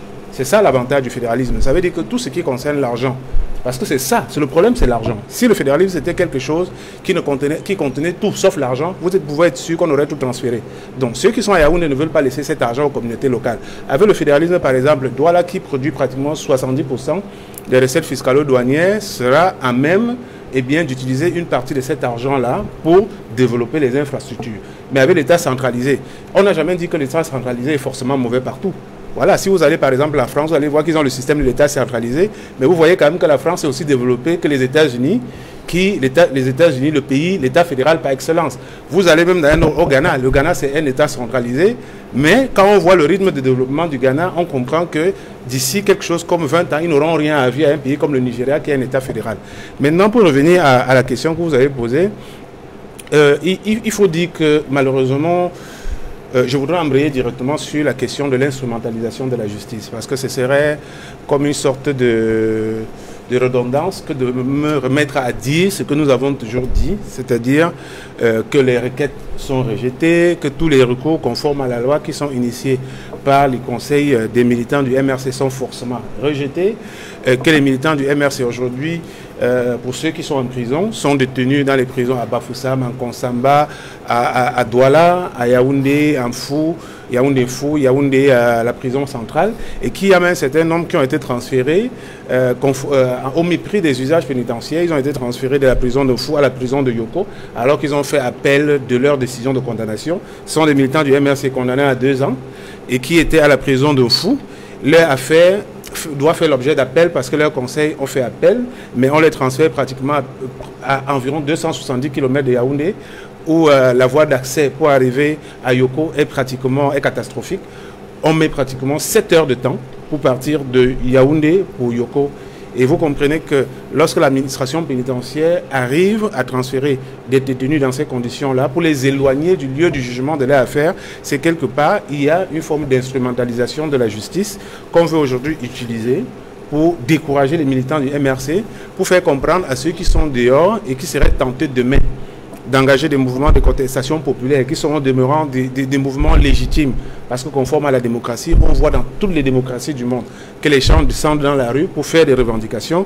Eh bien, au Cameroun, on veut utiliser ces détenus-là comme un moyen pour décourager ceux qui seraient tentés de faire la même chose. Et ce n'est pas tout, ça ne concerne pas seulement la discrimination, là, ça ne s'aperçoit pas seulement au niveau du rejet des recours justifiés du MRC, même au niveau de la compétence de certaines juridictions. On constate aujourd'hui que les juridictions militaires sont en train de devenir des juridictions politiques où on défère des compatriotes pour des actes purement politiques, des actes conformes à la démocratie. On arrête quelqu'un. Quand bien même on voudrait le traduire devant un tribunal, ce n'est pas devant un tribunal militaire. Si vous dites à quelqu'un qu'il a participé à une manifestation interdite, la loi au Cameroun prévoit que c'est devant les juridictions de droit commun qu'il doit être déféré, mais ils ont quand même trouvé au sein du régime un moyen d'amener le tribunal militaire à connaître de ces affaires-là, alors que les engagements internationaux du Cameroun interdisent au Cameroun de faire juger les civils par des tribunaux militaires. Donc, c'était une façon de dire qu'en fait, il s'agit d'une grosse stratégie une grosse mascarade de manipulation de la justice. Parce que ça ne concerne pas seulement les personnes qui sont détenues. Même aujourd'hui, on voit que dans le cadre ordinaire, dans les affaires purement civiles, qu'on appelle une affaire qu'on appelle le référé, on voit bien que même dans ce type d'affaires-là, chaque fois quand ça concerne le MRC, eh bien, les magistrats qui sont en charge du dossier sont tentés de prendre des positions qui n'ont rien à voir avec ce que la loi a prévu d'appliquer en temps ordinaire. Vous voyez, donc, c'est une grosse cabale, et c'est quand même regrettable que pratiquement plus de 30 ans après l'avènement de la démocratie au Cameroun, qu'on advienne à un statut qui nous donne l'impression qu'on est encore dans la phase d'expérimentation de notre démocratie. Parce que ce qui se passe aujourd'hui avec les détenus du MRC, c'est ce qui s'était passé dans les années 1990. Et quand je regarde beaucoup de pays africains qui ont eu accès à la démocratie, quand je parle de ces pays africains, vous avez vu dernièrement les manifestations au Sénégal. Au moment où nous parlons, vous savez très bien qu'il n'y a pas un seul Sénégalais qui est en prison. Pourtant, ils n'ont pas eu besoin de demander des autorisations pour manifester parce qu'en fait, sur le plan des engagements internationaux, aujourd'hui c'est devenu un usage. Les usages en matière de démocratie voudraient que la manifestation soit spontanée. La seule chose qu'on peut refuser aux manifestants, c'est de détruire le bien public ou le bien privé. Donc moi je dis, c'est quand même embêtant de voir qu'un pays qui prétend être un pays démocratique est pratiquement en train de rétrograder à plus de 30 ans en arrière. Parce que le combat que les partis politiques vont recommencer à faire aujourd'hui, c'est le combat pour être en droit de manifester librement. Et ce n'est même pas seulement les partis politiques, toutes les organisations de la société civile, les syndicats. Quand vous voyez les gilets jaunes manifester en France, ce ne sont pas des politiques. Mais en fait, le droit de manifestation, c'est un droit qui est fondamental. Ce n'est même pas loin du droit de l'homme. Vous voyez, c'est la conséquence du droit de s'exprimer. Parce que quand vous dites à quelqu'un qui ne doit pas protester, c'est un peu comme si vous lui dites, si tu n'es pas content, tais-toi, mets-toi une muselière. Donc, aujourd'hui, moi, j'ai du mal. Il y a des lois qui ont été votées dans les années 1990. Chaque jour, vous allez écouter les plénipotentiaires du RDPC qui chantent les louanges du régime en termes d'évolution des libertés, de la démocratie, des droits de l'homme, alors qu'en fait, voilà, donc si vous regardez dans les faits, c'est totalement le contraire.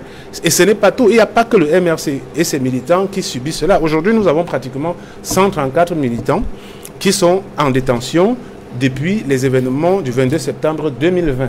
Il y en a un certain nombre qui ont été libérés. Mais quand vous entendez par exemple dire que quelqu'un est interpellé pour le simple fait qu'on a vu sur lui une carte du militant. Parce que ce que je vous dis là, ce n'est pas des racontards, c'est vrai, et je peux vous donner les noms avec détails pour ceux qui vont le contester. Quelqu'un est interpellé, il rentre dans un taxi, il y a un contrôle de routine, on lui demande de présenter sa pièce d'identité. Au moment de sortir ton portefeuille pour sortir sa pièce d'identité, l'agent de la force publique qui le contrôle voit qu'il a une carte différente de la carte d'identité, il lui demande de lui montrer la carte, et le gars il dit, ah tiens, il est même militant du MRC. On l'embarque, on le garde en cellule, il passe, ce que je vous dis, ça fait pas 2 semaines que ça s'est passé, il passe pratiquement 5 jours en cellule, et on lui met la pression pour qu'il achète sa remise en liberté, et c'est parce qu'au fil des jours, il n'avait pas d'argent qu'on le libère. Et il y a plusieurs cas comme ça. Des gens, votre employeur vous prend, il vous amène dans un commissariat ou bien dans un lieu de détention. Est-ce que ça ne sont pas de simples abus de la part de certains... Non, ce n'est pas de simples abus. Pourquoi? Parce que nous dénonçons régulièrement aux supérieurs hiérarchiques de ces personnes-là. Et figurez-vous qu'il n'y a jamais eu de réaction. Il n'y a jamais eu de réaction conforme à ce que la loi prévoit. Voilà, il y a plein de cas où nous avons d'ailleurs déposé, je ne dirais pas des plaintes, mais nous avons attiré l'attention à la hiérarchie de tous ceux qui se rendent coupables de ce genre d'exaction-là. Il n'y a jamais eu de sanction. Donc, je vais pour finir dire qu'en fait, le régime est en train de mettre sur pied un mécanisme d'intimidation de portée générale. C'est-à-dire que ça ne doit pas concerner seulement les militants du MRC, ça doit aller au-delà des militants du MRC. Même au sein du RDPC, ceux qui seraient tentés demain de contester le leadership de ceux qui se seront imposés au sein du RDPC par la force, ceux-là vont passer par les mêmes mécanismes. Quand vous voyez par exemple un journaliste comme Paul Tchouta, qui est poursuivi pour une affaire où le maximum de la peine d'emprisonnement c'est 6 mois. En juin, il aura fait 2 ans en prison. 2 ans de détention. Mais vous pensez que les magistrats qui connaissent ces affaires-là ne connaissent pas la loi? Ils connaissent très bien. Mais seulement, ils ne sont pas libres. On leur dit, monsieur, c'est vous, vous faites comme ça. Et s'il ne le fait pas, le magistrat ne le fait pas, bon, il y aura des sanctions. Est-ce que dans les cas des militants du mouvement pour la renaissance du Cameroun, il y a eu des preuves qui vous ont été opposées sur les cas de projets d'insurrection, de tentatives de rébellion? Est-ce qu'on vous va signifier des éléments matériels prouvant l'implication des militants du MRC dans ces accusations, dans le cas de ces accusations-là? Les preuves, il n'y en a jamais eu. Jamais. Je peux vous assurer qu'il n'y en a jamais eu. Les seuls éléments factuels qu'on retient contre eux, c'est que on vous a trouvé sur la voie publique le 22 septembre en train de manifester. Il y en a même certains qui ont été extirpés de leur domicile, à qui il est reproché d'avoir eu l'intention, qu'on a appris qu'ils avaient l'intention de manifester. Et toutes ces personnes sont logées à la même enseigne, c'est-à-dire que déférées devant le tribunal militaire, on les accuse de haute trahison, de tentative atteinte à la sécurité de l'État. Vraiment des infractions purement imaginaires dont le but est de casser le militantisme. Et je pense qu'au-delà, la question ne doit pas préoccuper seulement le MRC. Je disais tout à l'heure que M. Ndougou, moi je suis fier de voir que je suis en face d'un compatriote, certes qui appartient au parti au pouvoir, mais qui parle dans le sens de l'intérêt national. Mais ce qui nous arrive aujourd'hui pourrait lui arriver demain. Pourrait arriver à tous ceux qui sont dans le RDPC, qui pensent de la même façon que lui. Alors justement, après vous aimeriez avoir la réaction de Maître Moustapha Ngouana. Vous êtes conseiller juridique national au sein du SDF. Quel regard portez-vous sur toutes ces procédures judiciaires engagées depuis 2019 contre des militants politiques, des activistes et certains journalistes, à l'instar de Paul Chouta, dans le cadre de ces procédures? Que pensez-vous de ces procédures-là? En réalité, il y a un message subliminal qu'on envoie dans le microcosme politique camerounais, qu'on envoie aux citoyens camerounais. A dit qu'on voudrait tuer, décourager toute idée de revendication chez les Camerounais. On voudrait que les Camerounais soient tous des quoi, que personne n'ait la force, le courage de faire la moindre revendication, quelle qu'elle soit. Et c'est pourquoi il y a une brutalité particulière dans la répression. Vous voyez que les personnes qui sont même... C'est-à-dire que vous imaginez quand vous êtes seulement soupçonné. C'est-à-dire que vous n'avez même pas commencé à poser les actes préparatoires de l'infraction. Bon, les juristes comprennent de quoi il est question. C'est-à-dire que vous n'êtes même pas dans le processus intellectuel qui va mener même à réfléchir sur la possibilité de commettre l'infraction. Mais on va vous prendre chez vous, on dit que les rumeurs courent que vous voulez marcher. C'est-à-dire on envoie le message à vos voisins que si vous êtes militant d'un parti X, il vaut mieux que vous désolidarisiez de ce parti-là immédiatement. Parce que sinon, vous allez subir le même sort. Encore que lorsque c'est fait, tout le voisinage en parle. Tout le monde en parle autour de vous. Et on sait que vous êtes allé en prison parce que vous êtes militant du MRC. Et personne, ou militant du MRC ou militant du SDF, comme c'est souvent arrivé par le passé. Et dans ce contexte-là, vos voisins, tout le monde autour de vous, commence à se méfier des discussions qui ont trait à la vie politique de la nation. On vous reconnaît plutôt ce que j'aime appeler la liberté de bavardage. Vous pouvez parler des chaussures de Samuel Eto'o, des sujets futiles. Tout le monde on va vous laisser le faire à longueur de journée. Mais lorsque vous voulez vous exprimer sur les questions essentielles qui intéressent la vie de la nation, vous devenez un danger, vous représentez tout ce qu'il y a de mauvais. Alors on peut vous happer, parce que c'est de ça qu'il s'agit, on peut vous happer et on applique sur vous les sanctions les plus inimaginables. Je suis avocat. Nous assistons parfois à des injustices inqualifiables. Vous cédez un fonds de commerce à quelqu'un, vous devez libérer le 30 septembre. Elle revient en janvier, vous dit non, je ne suis plus d'accord avec l'opération. Un gendarme vous arrête, il vous fait 6 jours en prison, alors que vous êtes une femme mariée avec les enfants dont l'âge aussi entre 9 ans et 3 ans. 4 enfants qui sont entre 9 ans et 3 ans. Donc il y a des abus exceptionnels qui sont commis. Au-delà de la sphère politique et autres, les différents acteurs du processus judiciaire, malheureusement, ne rendent pas la justice. On a parfois le sentiment, lorsqu'on a affaire à certains d'entre eux qui sont des acteurs de l'injustice, c'est-à-dire que tout ce qu'ils font concourt à la dégénérescence, à la déliquescence de notre justice. Et malheureusement, ça renvoie à une très mauvaise idée de notre pays.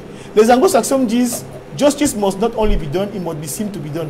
La justice ne doit pas seulement être rendue, mais on doit avoir le sentiment qu'elle a été rendue. Mais malheureusement au Cameroun, on a très souvent et régulièrement le sentiment que la justice n'est pas du tout rendue. Et c'est déplorable. Après vous, Edmond Kamkia, vous êtes journaliste depuis une trentaine d'années. Vous avez observé les mouvements de contestation politique dans les années 90. Vous observez les mouvements nés après l'élection présidentielle de 2018 et les manifestations qui devaient être organisées en septembre 2020 avec des arrestations pour le cas d'Olivier Bibounissac à sa résidence, le cas du professeur Alain Foguet devant la résidence du professeur Maurice Kamto tard dans la nuit alors qu'il venait pour éviter qu'il y ait des échauffourées entre des individus et des forces de l'ordre devant la résidence du professeur Maurice Kamto. Comment expliquer ce maintien en détention de ces personnes et d'autres militants d'une formation politique qui n'ont fait que marcher dans les rues des principales villes du pays? Je voudrais tout simplement dire que ce qui est en train de se passer au Cameroun est grave en matière de violation des libertés et des droits fondamentaux des citoyens, en matière de violation des libertés publiques. Il n'est pas normal que depuis plus de 6 mois, depuis notamment les marches pacifiques du MRC du 22 septembre, que certaines personnes aient été libérées et que beaucoup d'autres, Maître Sikati parlait de 134, soient encore en détention, ne soient pas en liberté comme les autres qui avaient été libérés. Ils sont 134 et le plus grave c'est que beaucoup parmi ceux qui sont en détention encore n'ont pas marché, ont été interpellés chez eux ou alors ont été interpellés alors qu'elles étaient en mouvement vers la résidence du président Maurice Kamto. Ça c'est pour le cas du trésorier national du parti, M. Foguet, qui n'a pas marché. Il quittait son domicile pour la résidence du président Maurice Kamto, parce qu'on lui avait dit qu'il y avait des problèmes au niveau de son portail, entre les forces de sécurité et d'autres personnes qui se trouvaient à l'intérieur. Donc il venait en réalité dans une mission de paix, mais visiblement c'était une embuscade. Il y a le cas de Bibounissac qui n'a pas marché, qui a été arrêté à son domicile. Visiblement on a l'impression qu'il est considéré comme ayant eu l'intention de marcher alors qu'il n'a jamais marché, comme beaucoup d'autres qui ont été interpellés. Je disais donc que 6 mois après, peut-être même plus de 6 mois, entre septembre et ce jour, c'est pratiquement plus de 6 mois, c'est tout à fait injuste. On ne peut pas libérer certains et garder d'autres. Il y en a, non seulement en Kondengui, mais également dans beaucoup d'autres prisons du pays, à Douala, en Fou, un peu partout ailleurs. Et le fait qu'on fasse bouger, n'est-ce pas, on fasse partie, certains détenus, d'une prison à une autre, parfois sans avoir informé les avocats de la situation de leurs clients. Je trouve que c'est complètement ahurissant, en violation totale du code de procédure pénale. Je voudrais dire tout simplement qu'il est important, quand nous constatons aujourd'hui que le recul des libertés par rapport aux lois de 1990, parce qu'il y a eu beaucoup de lois qui ont été adoptées le 19 décembre 1990, qui ont donné l'impression que le Cameroun entrait vraiment dans une ère de liberté. 30 ans après, on a le sentiment qu'on est retourné 30 ans en arrière. Puis, il y a de nouvelles lois qui sont venues compliquer la situation, faire en sorte que les hommes politiques, les journalistes et les acteurs de la société civile soient considérés comme des terroristes. Je voudrais dire ici que le Cameroun quand même a souscrit à des engagements internationaux. Le Cameroun est partie prenante des accords, traités et conventions qui protègent les droits et libertés individuelles et collectives. Parce que la Constitution même le dit, pour renforcer, n'est-ce pas, ces engagements internationaux pris par le Cameroun, notamment l'article 45, qui dit que les accords, traités et conventions, lorsqu'ils ont été dûment signés et ratifiés, ont, dès leur publication, une autorité supérieure aux lois. Mais le Cameroun n'applique pas cette disposition-là. Elle n'applique pas ces dispositions, qui rentrent totalement dans le droit positif camerounais et doivent être appliquées. Et on se rend compte que si cet article, cette disposition de l'article 45 avait été appliquée, on n'en serait pas là. Je voudrais citer ici, n'est-ce pas, un autre instrument que le Cameroun a signé et ratifié, le pacte international relatif aux droits civils et politiques, notamment au niveau de l'article 9. Je vais citer le paragraphe 1er et le paragraphe 3. D'abord, le paragraphe 1er qui dit que tout individu a droit à la liberté et à la sécurité de sa personne. Nul ne peut faire l'objet d'une arrestation ou d'une détention arbitraire. Nul ne peut être privé de sa liberté si ce n'est pour des motifs et conformément à la procédure prévue par la loi. Je voudrais juste un peu commenter cette disposition pour dire que non seulement beaucoup de Camerounais sont arrêtés, sont mis en détention de façon arbitraire, mais ces arrestations et détentions ne sont pas conformes à la procédure prévue par la loi. Je vais également lire le paragraphe 3 de l'article 9 du pacte international relatif aux droits civils et politiques qui dit ceci: tout individu arrêté ou détenu du chef d'une infraction pénale sera traduit dans le plus court délai devant un juge ou une autre autorité habilitée par la loi à exercer des fonctions judiciaires et devra être jugé dans un délai raisonnable ou libéré. La détention de personnes qui attendent de passer en jugement ne doit pas être de règle. Fin de citation.